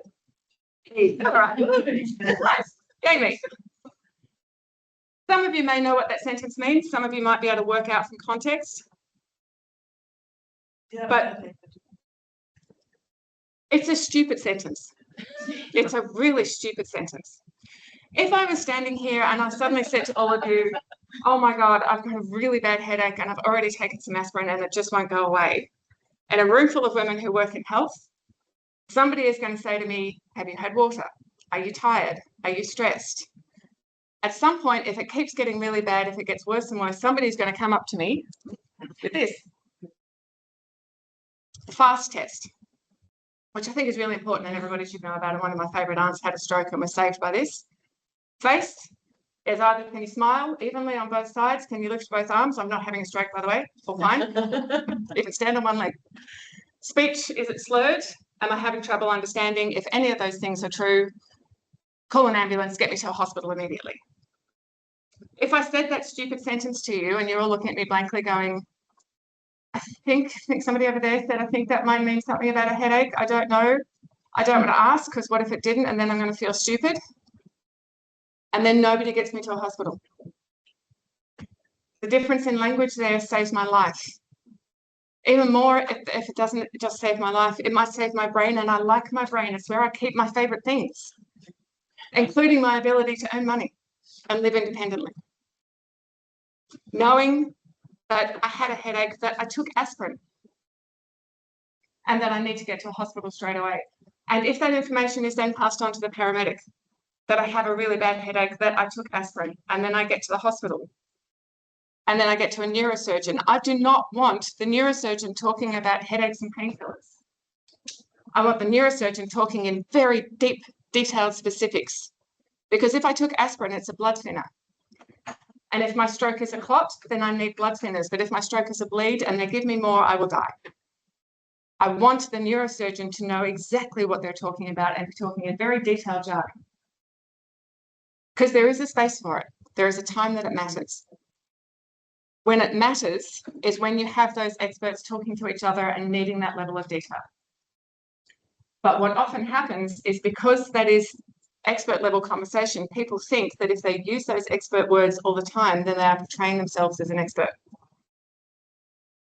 And it just doesn't work that way, unfortunately. What it does is it takes someone like Dave's mum and says, you can't be part of this conversation. And for all health-related issues, whether it's reproductive health or economic health or physical health or safety, any of those issues, we need people to understand exactly what we're talking about. Again, to go back to your example of the morning after pill and RU486, the difference between those things matters. But it needs to be in plain language. You don't want to be talking in detailed medical terms when you're explaining that to those 15-year-old girls who need to know what it is.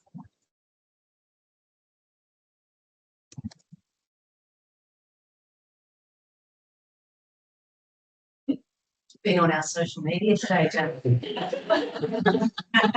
Karen, if I could say that you are the problem and it's just you, then it would just be you and me having a conversation and everyone else could go for lunch. But unfortunately, it is the entire sector. And that sentence I could take from anybody in the sector's social media, any publication that they've written, and the sentence becomes meaningless. Because I tell you what, Margaret doesn't know what intersectional is. I mean, she does because she does it all the time, but she doesn't know the word and she doesn't know what it means. I have a problem with victim survivor because a victim survivor is an experience and nobody is just one experience. But a victim survivor is only their experience. And also it becomes so ubiquitous. Hand to God, I was at a conference once and this woman who had done some amazing research that was really important did an entire presentation on victim survivors of domestic and family violence homicides. Anyone catching up yet? Yeah. Yep. It was in the slides. And you'd like to think, oh, maybe she was talking about family members who could be defined as victim survivors of domestic and family violence homicides. But no, she was talking about the people who'd been killed, who are not survivors of anything. But she was so used to that's the term that you use that she didn't stop to question it. We're not talking about an experience, we're talking about a person. Or we're talking about an issue, a structural problem, or a structural solution. But when you talk about a victim survivor, again, that emotional proximity, that's not a person. It's an experience and it's at a distance. Again, the reason for that, for all this distancing language that we have across the sector, it makes sense to me because I don't know if there anyone here who's, don't want to dob anyone in, but anyone remember the days in the 70s and the 80s when there was no government funding, when we first got the funding from Whitlam? The fights that we used to have then, and I say we, I was a child, but we collectively, the fights that women were having then. We talked about it yesterday, but none of us were actually there. But they are our elders. We are losing some of the wisdom of our elders. And I think we have a lot to learn from First Nations people on retaining that wisdom. Because young women now, when I talk to young women, young feminists, young, passionate, dedicated feminists, have no idea of what the women in the 70s and 80s did. They just dismiss them all as serfs and TERFs. And I get it. But they're missing out on a huge amount of experience and knowledge. And I do think that we really should be learning from the wisdom of First Nations people in this, on the respect and for the knowledge and the experience of our elders. Because the language that they were fighting against then was the language of hysterical women. Yes. Of man-hating, ball-breaking lesbian. And so they developed this language, this emotionally distant language, to prove that they were not over-emotional, hysterical women. This is evidence-based. This is fact-based. I'm not doing this because I hate men. I'm doing this because this man has done this thing. Because these men are doing these things. Because these women need help. And so we developed language that was unemotional. And like everything, the pendulum has now gone too far. The language is too distant. It's too unemotional. It can't connect. So when we're using this sentence in everything we publish, it loses all meaning and nobody can connect to it. Margaret, by the way, hates this sentence.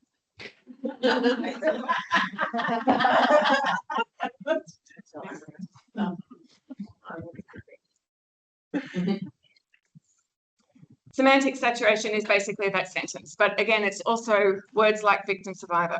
When victim survivor becomes a synonym for person and it's used over and over again, it loses meaning. Victim survivor, the term was actually coined about the Holocaust.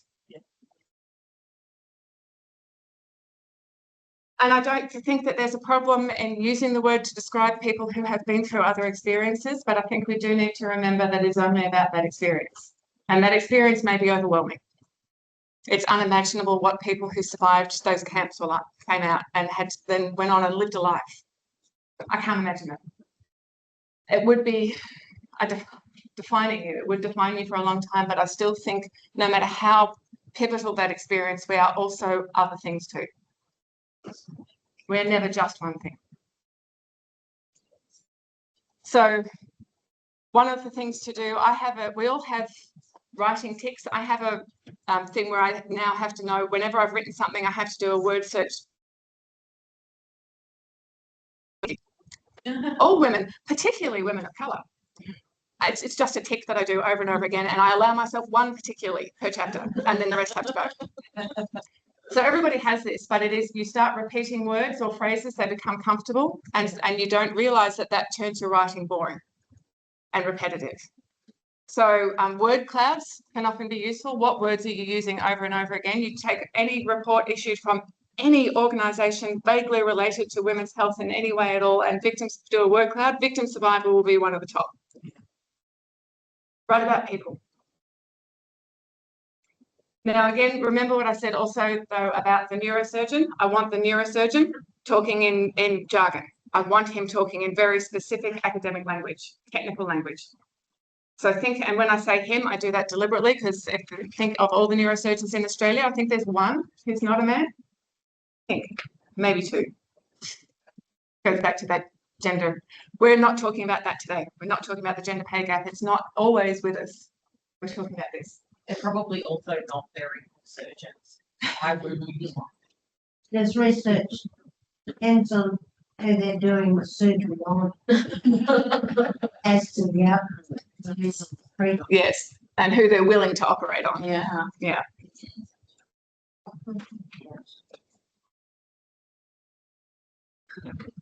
So a few more examples of semantic saturation. Children and young people. Children and young people, children and young people, children and young people. So it just stops having any meaning after a while.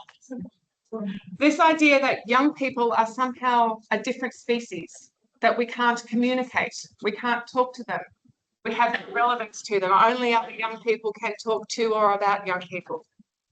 If I was saying that about old people, only other old people can talk about old people. First of all, why are you calling them old? Just people. And secondly, do we only have why do you have to be old to talk to people who are old? Why can't you just talk to people? There are certain circumstances where it matters when they're talking to us about their own experiences.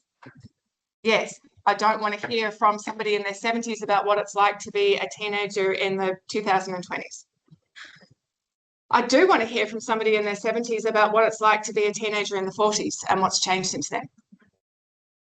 Because that's actually relevant to all our experiences, because some of it has changed beyond all recognition and some of it has not changed at all. And the things that have changed and things that haven't are relevant to us. Victim survivors in their own right. I know what the sentence means. I know why we have to use it.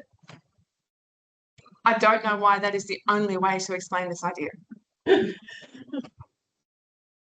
it's so important, which it is, why is this sentence the only one we can use to explain it?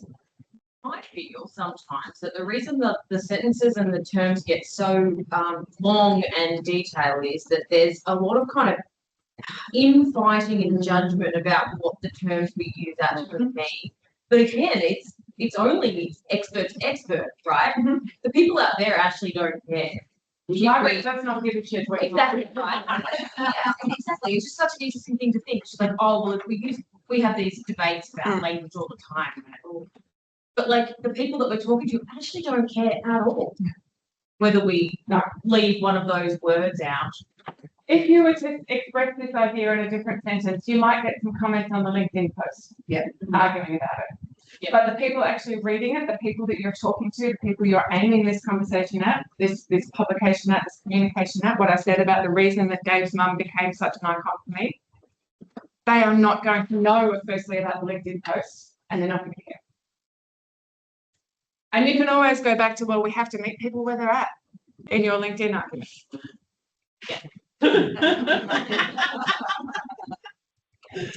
Because that's important too. You need to go through all of our websites. Red pen, I think. Like we're all going home to do that. I know I'm sounding hypercritical, and I do understand it's safe writing. It's laziness was a word that somebody used before, and I understand that. I've always been suspicious of the word lazy because it seems to be implying that somebody's not trying at something when often there's another explanation. And I think these are safe. They're tested. Nobody's going to yell at you on LinkedIn about it if you use these sentences. And you're going to feel like it's been tested for inclusivity. It's been tested for accuracy, all that stuff. So we can just say this and everybody knows what it means. All the people who are going to criticize me know what it means, and they're not going to criticize me. And I understand what that critique feels like, particularly when you're talking about an issue that matters so much that your entire work and organization is devoted to, and then suddenly people who are supposed to be on your side are telling you you're doing it wrong. I really do understand that is a risk, and it's not a small one. What I'm saying is that, so I'm not saying don't ever use these sentences. They have a place. You might need to put them in your annual report. Yeah. But you don't put them in the communications to your audience, because people where they're at. Oh, sorry. I notice you've got rape or sexual assault there. Yeah, I'll come to that. Oh, okay, good. 'Cause There is a group that we do care about very much, and that is the people with lived experience, and sometimes they've set those words, and I think they're the ones that we are worried about when we are writing those sentences. Yeah. And we want to honour the historical fight they had to even have their voices heard. Absolutely. So there's a difference between the people who are looking for something to be offended by and the people who are actually hurt by what you do. Yeah. And the people who are looking to be offended by, I'm like, come on down. I have a plethora of things for you to be offended by. Yeah. People who are actually hurt by something I do, I take very seriously. Yeah. And all of you should too. The voice of lived experience, I question what other kind of experience you can have. Yeah. But I understand that it's meant to differentiate between actually living through something and being a second-hand experience of it. I think in this space, it's the advocates of the strong voices. I did hear it on a news program the other day with a Liberal politician came on to afternoon briefing and said, it was so good to see my fellow MPs come in with their lived experience. She meant what was happening in their electorate. I mean, it's dead. The term's dead. Yeah. You're right. Good. I mean, I have to say I'm glad the term is dead. I wish it died earlier. Why use one word when 3 words will do? It's overwriting. Like I said again, what other kind of experience is there? And also the advocate's experience. First, I mean, I have written very long things about why I have a problem with this. I think it also requires people to disclose something that they may not necessarily be willing to disclose. So I understand what you're saying about the advocates. There are a lot of advocates out there who don't actually want to talk about their personal experience. Yeah. And shouldn't have to. No. That you shouldn't have to go, here, look, let me tear myself open and show you all my trauma so that I can legitimise my right to talk about this. But it's the ones who share a lot of that who are often the ones that least. Yes. There was quite a good debate at the Hatchery conference about whether lived experience could be applied to perpetrators, and there was some very upset victims and survivors going, that's not what this is about. Right. Yeah. But it's true. I mean, somebody was asking me before about my PhD, which will be going into prisons and interviewing men victims of sexual violence. They have a lived experience, if you're going to use that term, that is an accurate way of using that term. Yeah. That is vital to understanding why men do this and what we can do to prevent it. I would not ever use that term, by the way, for that exact reason, but also I don't use the term at all. Yeah. But it would be an entirely accurate way of using it. The rape or sexual assault. Does anyone know why we started using the term sexual assault? There was a Royal Commission into Human Relationships in the 1970s. It was commissioned by Gough Whitlam that explained, the reports of this explain it in great detail. They wanted to repeal rape and replace it with sexual assault in order to remove consent from the legal definition of rape. Because consent was being used to question whether or not women had given consent, and they said, and it's there in this report from the Royal Commission, they said that rape was a violent crime, and if the crime had been committed, it was no different from a physical assault. There was evidence of assault. If it was also sexual, then it was a sexual assault, and her consent shouldn't be relevant. She should not be put on trial. Remove the word rape, remove consent, and call it sexual assault. So that's the history of the term sexual assault, was initially to remove consent from the definition of rape. It's now also widened to include other forms of sexual violence that's not necessarily penetrative. But what's happened in New South Wales is that they did repeal all crimes relating to rape. Sexual assault, if I was to walk up to one of you and slap you on the bottom, that would be sexual assault. I'm not going to do that, by the way, just to be very, very clear. That is not the same as rape. It's just not. I'm not saying it's okay or it can't be traumatic or it can't be, that it's wrong. Of course it's wrong, but it is not the same as rape. Another interesting story about this was a journalist I knew who was working at the Daily Telly at the time that this was changing over, who told me that the Daily Telly came out in favour of the law reform to remove rape and replace it with sexual assault. I was instantly, anything that Daily Telly is in favour of, I'm instantly, okay, bad idea, why? And I asked him why they were in favour of it. He said two things. He said, firstly, it's easier for us to write about sexual assault than rape, because rape sounds really serious and sexual assault doesn't, sounds like a bit of fun. He was the one who used the slap on the bottom argument. And he said people are more likely to plead guilty to sexual assault than to rape for the same reason. Rape sounds bad, he said. I'm like, yeah, it does, doesn't it? Rape does sound bad. It is a harsh, ugly, brutal word. It should be. Sexual assault just doesn't sound like that. So again, we're going for euphemisms. The distance. Sexual violence is like even worse.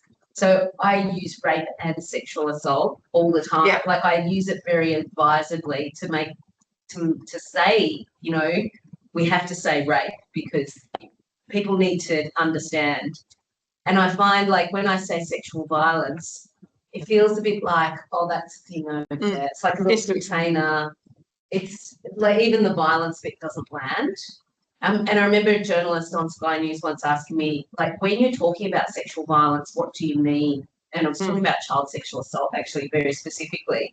And I was like, holy shit, live television, what am I going to say? And I said, well, it picks up crimes including sexual touching, sexual assault, penetration and rape. And I remember I was just sitting there like mind-boggling.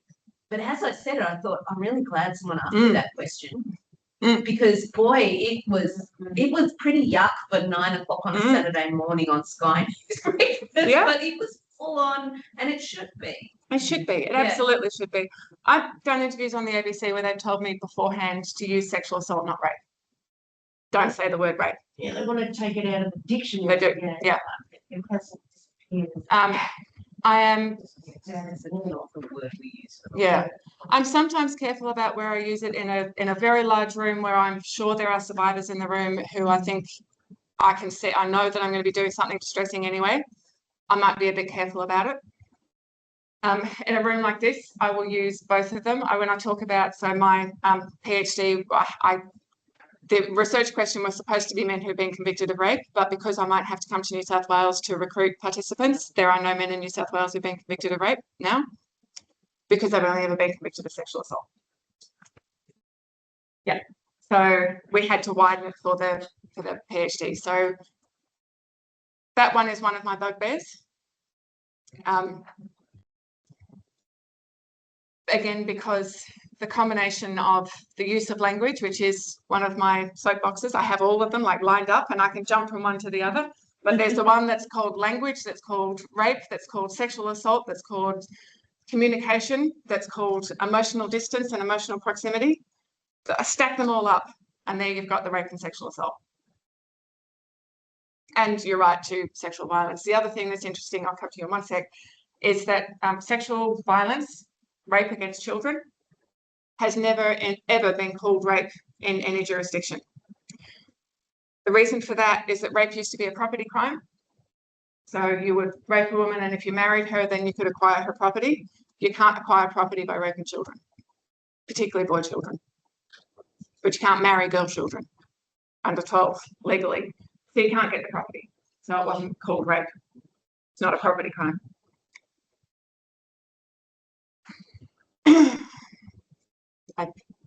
Yeah.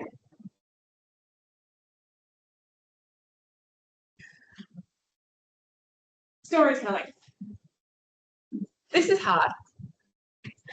Giving information, getting quotes, getting data, talking in statistics is actually not difficult. Even everything I was saying about using the language, talking about people, keeping the words close. With a little bit of practice, most people can do that pretty well. Telling stories is really hard. It is the hardest thing to do as a writer. It's the hardest thing to do as a journalist, because people's stories are so complex. And the way other people hear them is so complex. So you can never know. I can write what I think is exactly somebody's accurate story and present it to somebody else, and they read it and take something completely different from it. Things that never even occurred to me. And particularly when we're talking about various kinds of trauma, the storytelling can get really complicated. I had a woman who had somehow lived through a horrifically abusive marriage, and she finally loved him, and she wanted to tell the story. And she came to me and said, "You're an ethical journalist, you know about this stuff, I want to tell my story, I want people to know what he did to me, and that thing, if I can just help one other woman escape this, and maybe it'll be worth it." And I was like, all right, well, let's give it a try. By that stage, I was already wary about identified stories, because it just doesn't go well. Everybody wanted to be the next Rosie Batty, and there was only one. Yeah. And while people used to think that the biggest risk in identifying yourself was trolling, to me, actually, the biggest risk was that nothing happened. The story would just sink like a stone. Nobody noticed. And they would be there prepared. Okay, the trolls are coming. I've got all my friends around me. I'm ready to go. No one cares. They've worked themselves up, and you have to prepare them, because the trolling could happen. And they've worked themselves up to this horrible response, or to a great response, or to some response. And tumbleweeds and crickets, no one cared, and it's devastating. But anyway, this woman was so sure, and she had an amazing story, horrific story. I knew it would reach people. But there were still matters going through the courts. So I was trying to say to her, look, there's some things we can't do. I don't think you should do any of it until it's finished going through the courts. Your children are too young. If we identify you, we identify them. They can't consent to this. The more I got to know her, the more I realised that she was still just not okay. She was drinking very heavily. She's dropping her kids off at school with a vodka bottle in the car. It was all kinds of not okay. And I tried to tell her that I thought the story shouldn't go ahead. And she said to me, "Who the hell," that's not the word she used, "do you think you are to tell me that I can't tell my story? And she said, if you are going to refuse to tell the story of every woman who drinks too much because of what a man did to her, or every woman who's still traumatized, or every woman who's still being dragged through the courts, then whose goddamn story are you going to tell?" And she was absolutely right.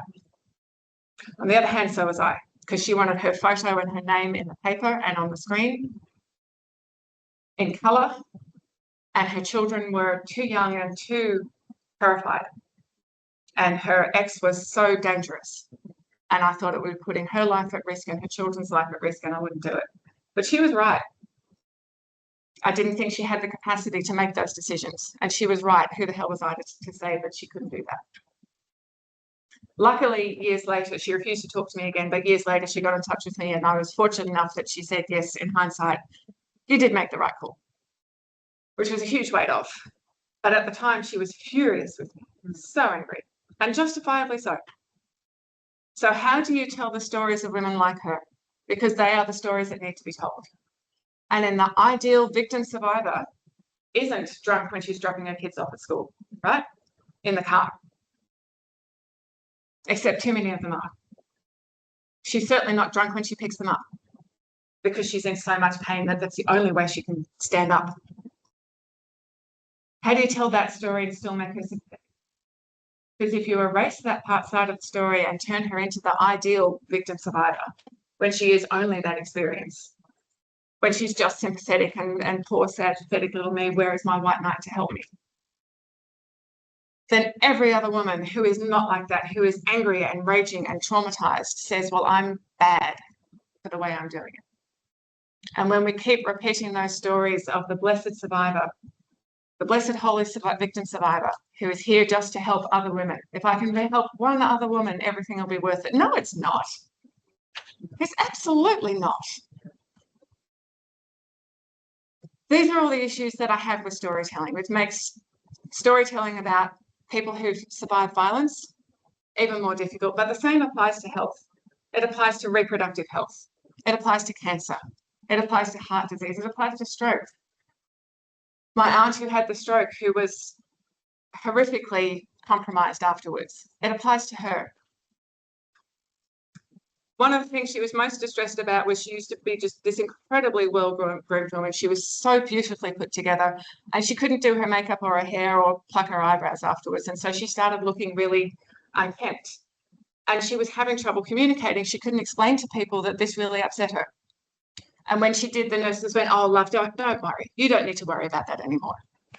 And she was like, but I do. It matters to me.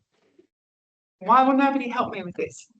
Now, imagine writing a story in a newspaper about somebody who just survived a stroke and wants somebody to come in and do her eyebrows. Now, a skilled storyteller might be able to tell that story properly, but it would take more time than most people give. There are ways to do it. Anyone seen this before?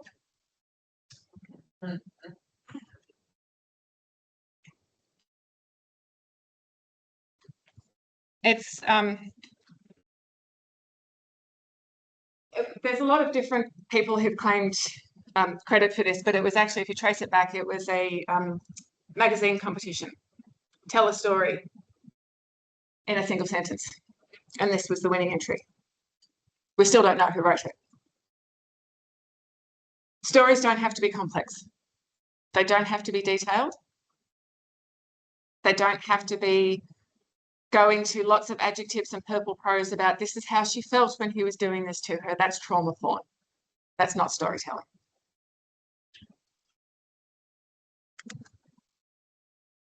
This is how journalists do it. This is the basic formulaic structure of every single article about violence. At the top, you have the victim survivor story where she tells her story in a very edited, careful way. Then you have the expert quote, probably from the academic or possibly from somebody in this room. After that, you get the quote from the CEO from the structurally underfunded, not-for-profit group where nobody mentions the fact that they are structurally underfunded. Then you get the helplines, if you're lucky. That's your article, every single time. If you put these prompts into ChatGPT, you get a better article than is ever published by most publications in Australia. And I know because I did it and I read it and went, wow, that's really worrying.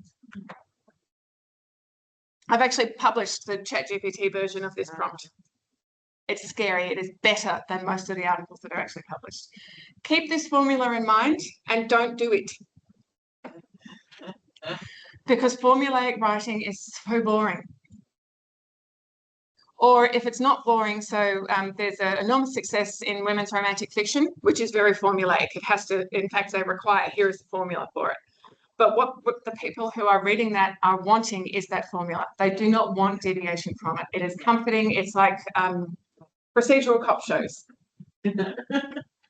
And serves the same purpose. They don't want information. That's not why I'm here. I'm not here to learn something or to emotionally react to something. In fact, I'm here to not emotionally react to something. I just want this like literary version of a chocolate biscuit.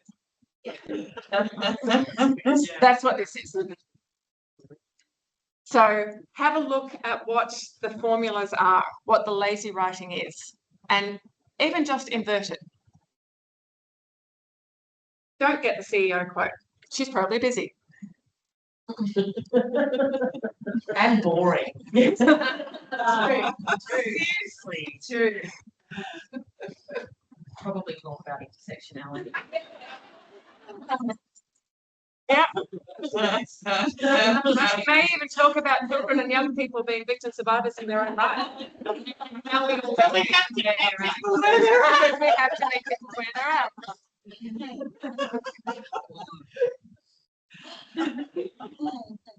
So again, it's the trick to writing outside of this formula is who is your audience? Is Dave's mum your audience? Is Dave's niece your audience?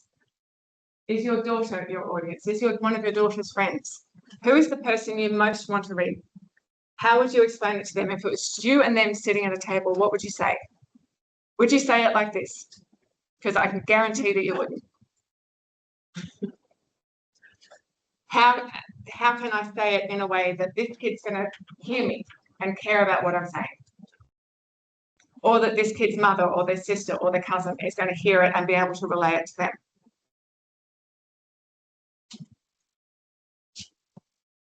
Oh, okay. Already done that. So this is, as I said, what we're going to do at the end. That was the bit where I was going to say buy my books, but you guys did that. You're awesome. Thank you. So when we put all of those together, what you're talking about is learning a new skill set, which is not easy. Does anyone here play tennis? There we go. One person in the room plays tennis. If you were to teach all the rest of us how to play tennis, not me because I can't hit balls with anything, okay. But if you were to teach everybody else in the room how to play tennis, how long do you think it would be, say they're practicing twice a week, before you could have a reasonably adequate game of tennis between two people? Ballpark. Week. A week? Two. Two? How long would it be before they'd be professional? A long time. Years? Yes. Okay.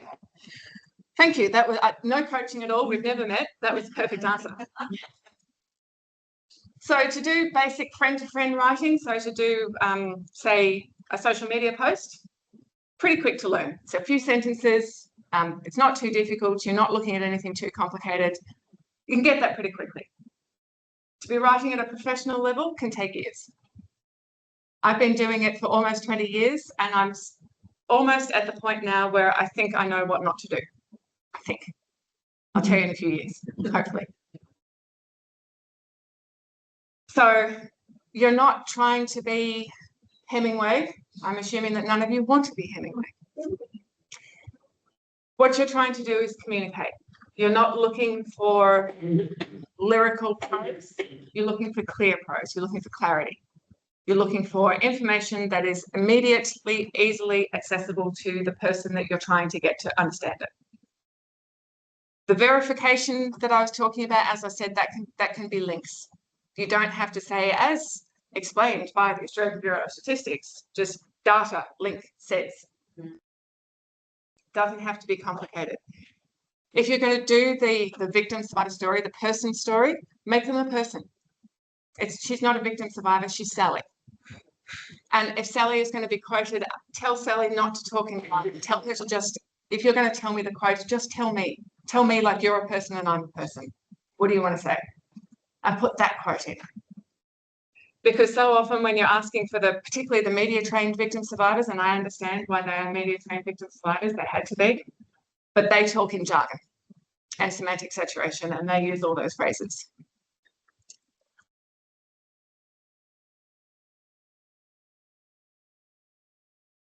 Tell them to just talk to you like a person. I put that quote in.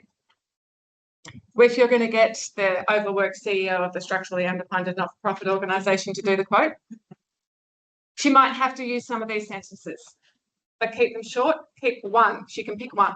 It's like a bingo card. And then she's got to have another sentence that's got actual words in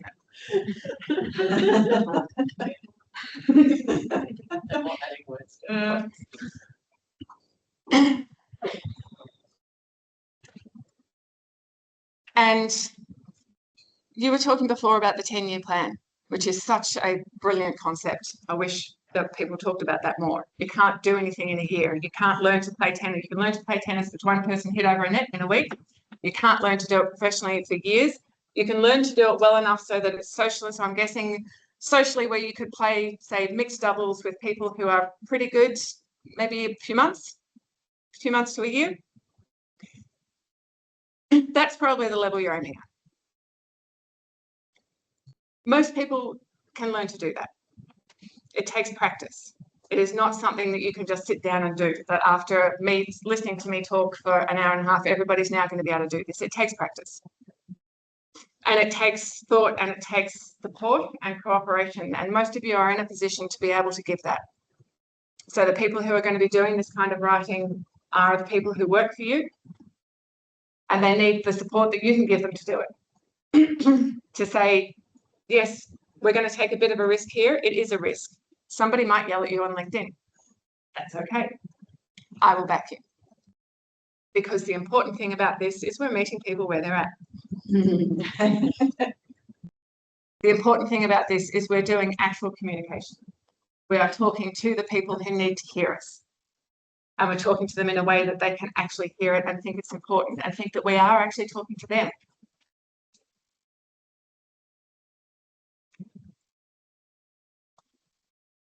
So giving them room to practice, room to make mistakes, support when they do make mistakes. And again, looking around the room, the collective action that all of your organisations together can do to do this.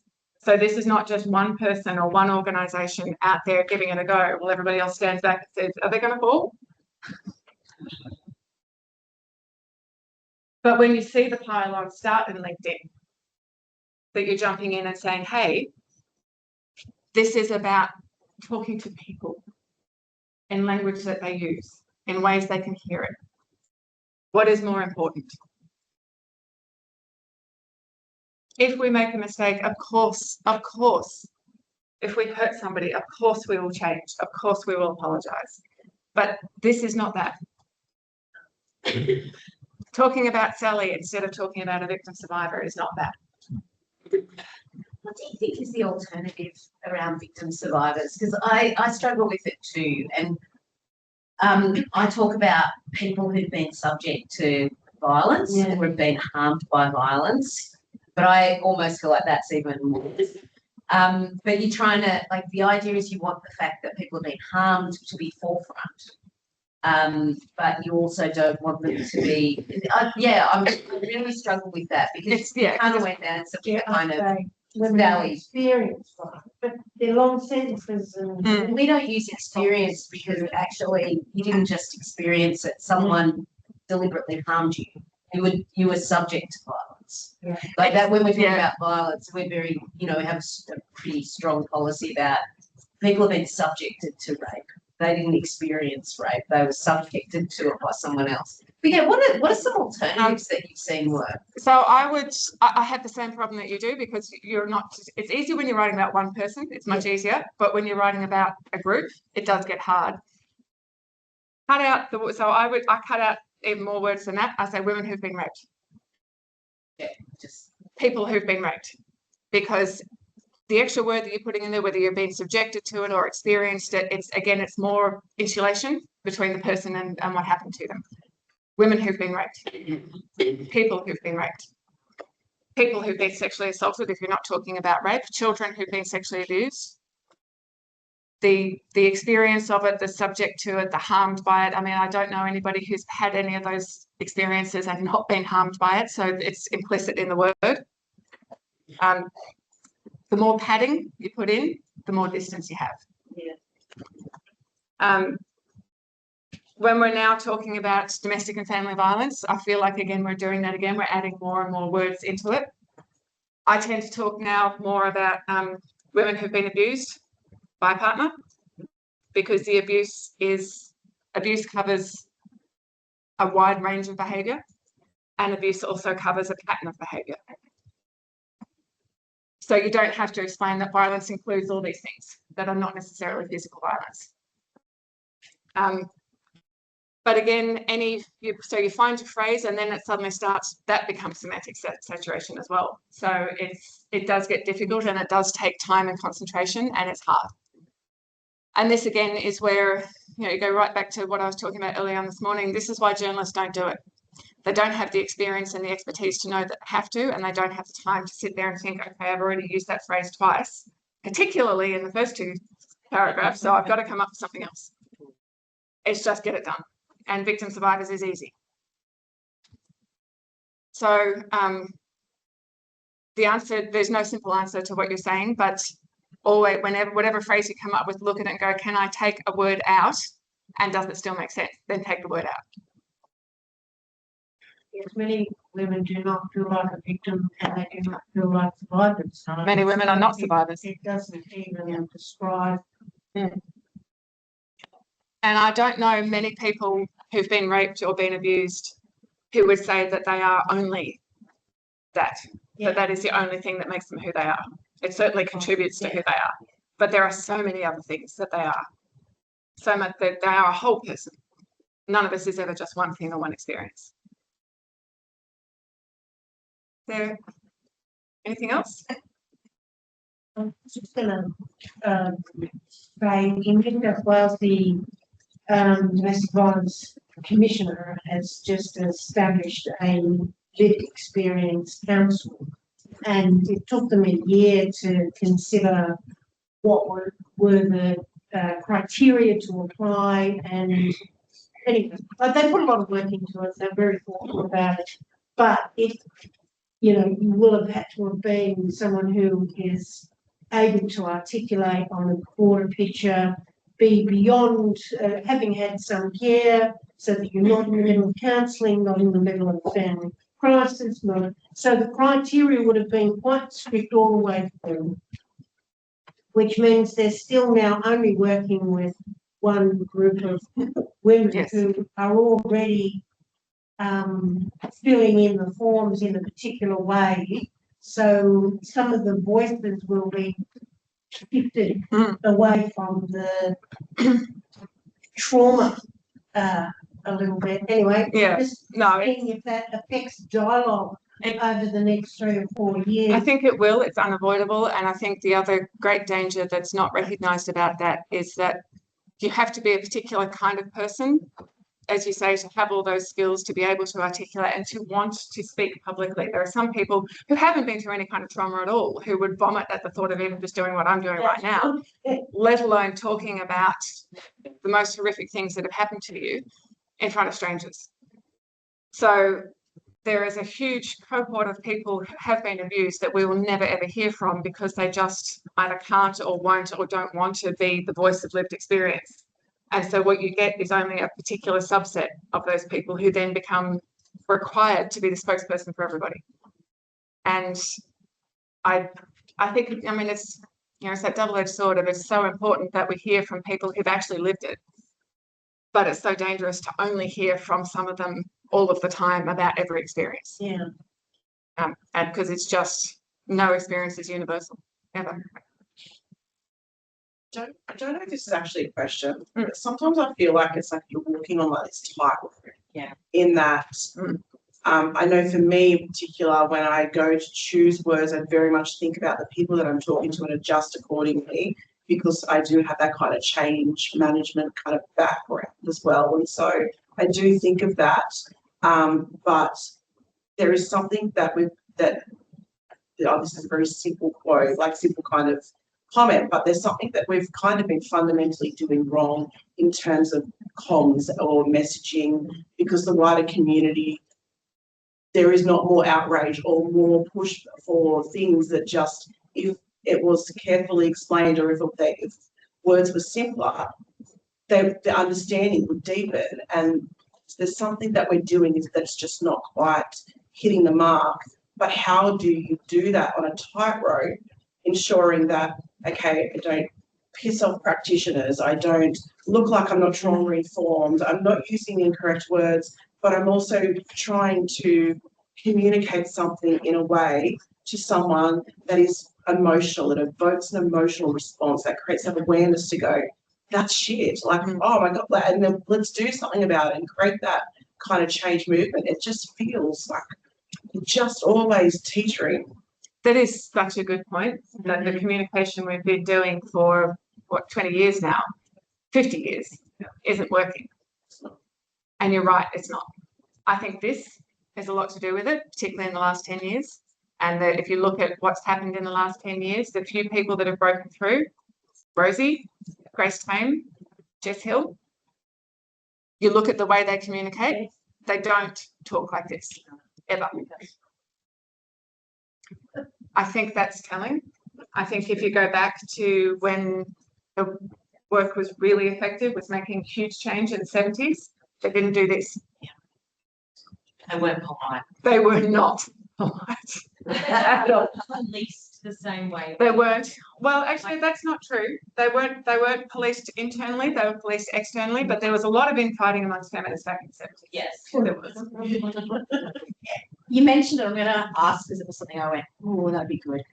They're not pissing off funders being given. Yes, that's really is the Yeah. what you were talking about. That's the what risk. often really concerns everyone. The risk of annoying the practitioners. I mean, I would say just annoy them. They'll get over it. Yeah. Yeah. Oh, yeah, definitely.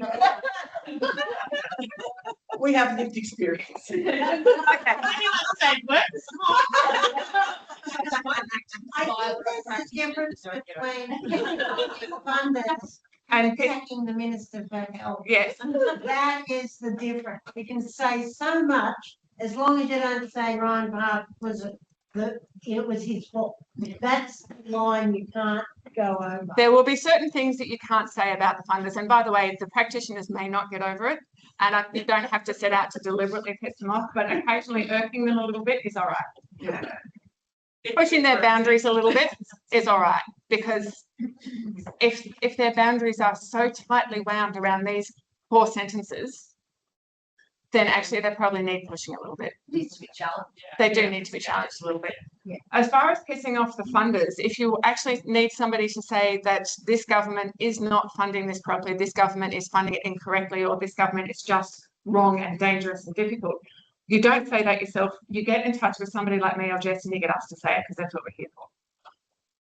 There are people, and I'm just using Jess and I as examples just because she's in my mind because I caught up with her last night, but there are a lot of people who are not dependent on your funders. You background brief them.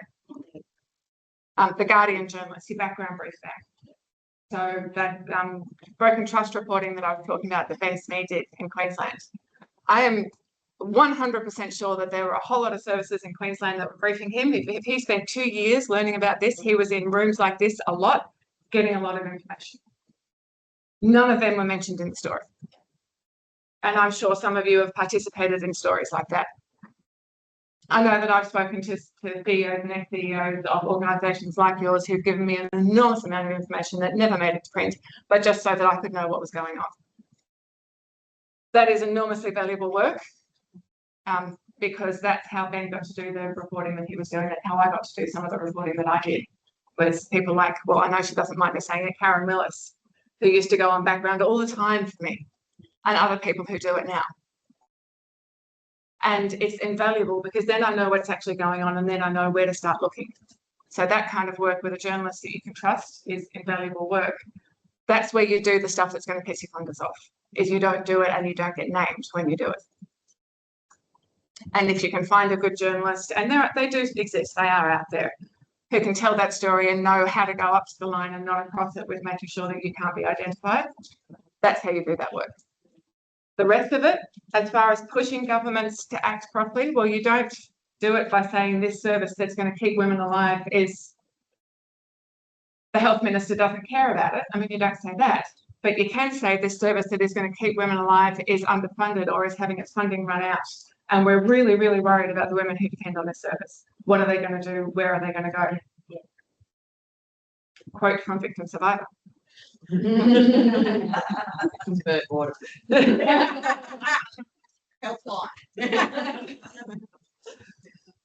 So I do understand the risk, and I know it's not as easy as I'm being a bit flippant about it. That's not actually like that. that you're working in this industry, you're working with these people, and if you write things that make them feel that they're being dismissed or that you're contemptuous of what they think and how they feel about their work, that can be really damaging.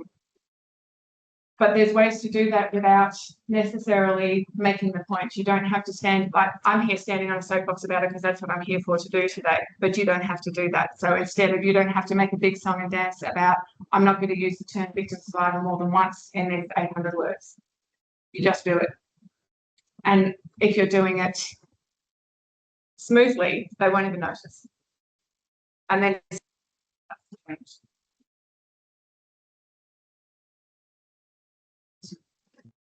there anyone else?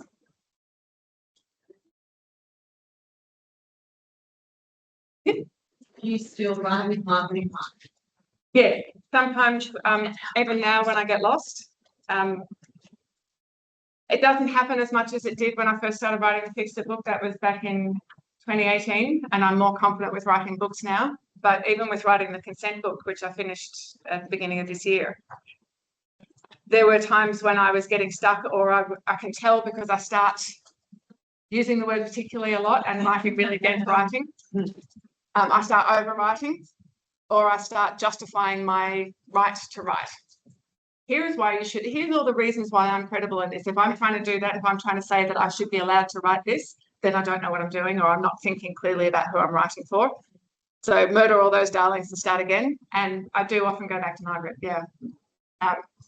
She's in her, she says golden years now. She's, but she's still interested in the things that I write. She's got a copy of that book. I gave her a copy before it went to publication. And she said, I think some of it was a bit overwritten, darling. You could try again, couldn't you? And I went, I should have given it to you earlier, Margaret, because I don't have time now. God, now it's gone to publication.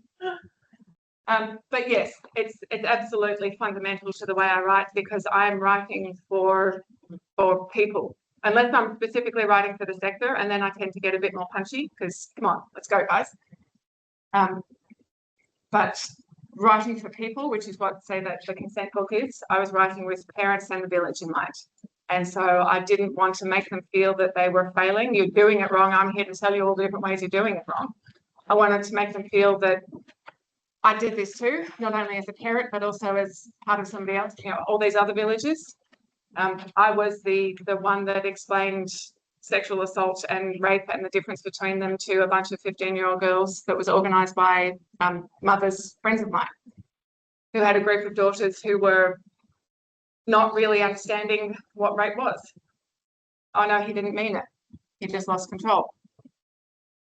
One of them came to me with this and I was like, okay, now let's go. And so they organised for me to come to one of their houses, and I had 4 of them, and we just had a talk about rape. It was fascinating, interesting, devastating. But that was me being part of the village. And them, the parents, being part of the village, saying, well, I don't know how to do this. I'm scared of doing this. I don't know if I'm going to get this right. Do we know anybody who can help, who would help? And actually, you know, I'm not the only person in the world who can do this. I'm sure anybody in this room could be that person for a group of 15-year-old girls whose mothers are scared for them. And I think we need to be part of the villages a lot more. I think parents are so isolated, and raising their children on their own, even extended family, immediate family, is distant. And again, to go back to learning from the wisdom of First Nations, where the expectation is that the family group raises children, not just 2 parents, because that's how children thrive, and that's how we keep them safe. And that's how they grow up to be adults who will be safe and will be those villages, and that just keeps passing. I think that approach is crucial in everything we do. So writing that book, Margaret was one of the people I wrote when I was thinking about that, because as I said, she's in her 70s. She's not, well, she's still a parent, but she's not a parent of young children. But it was still important that I reach her because she is part of those villages.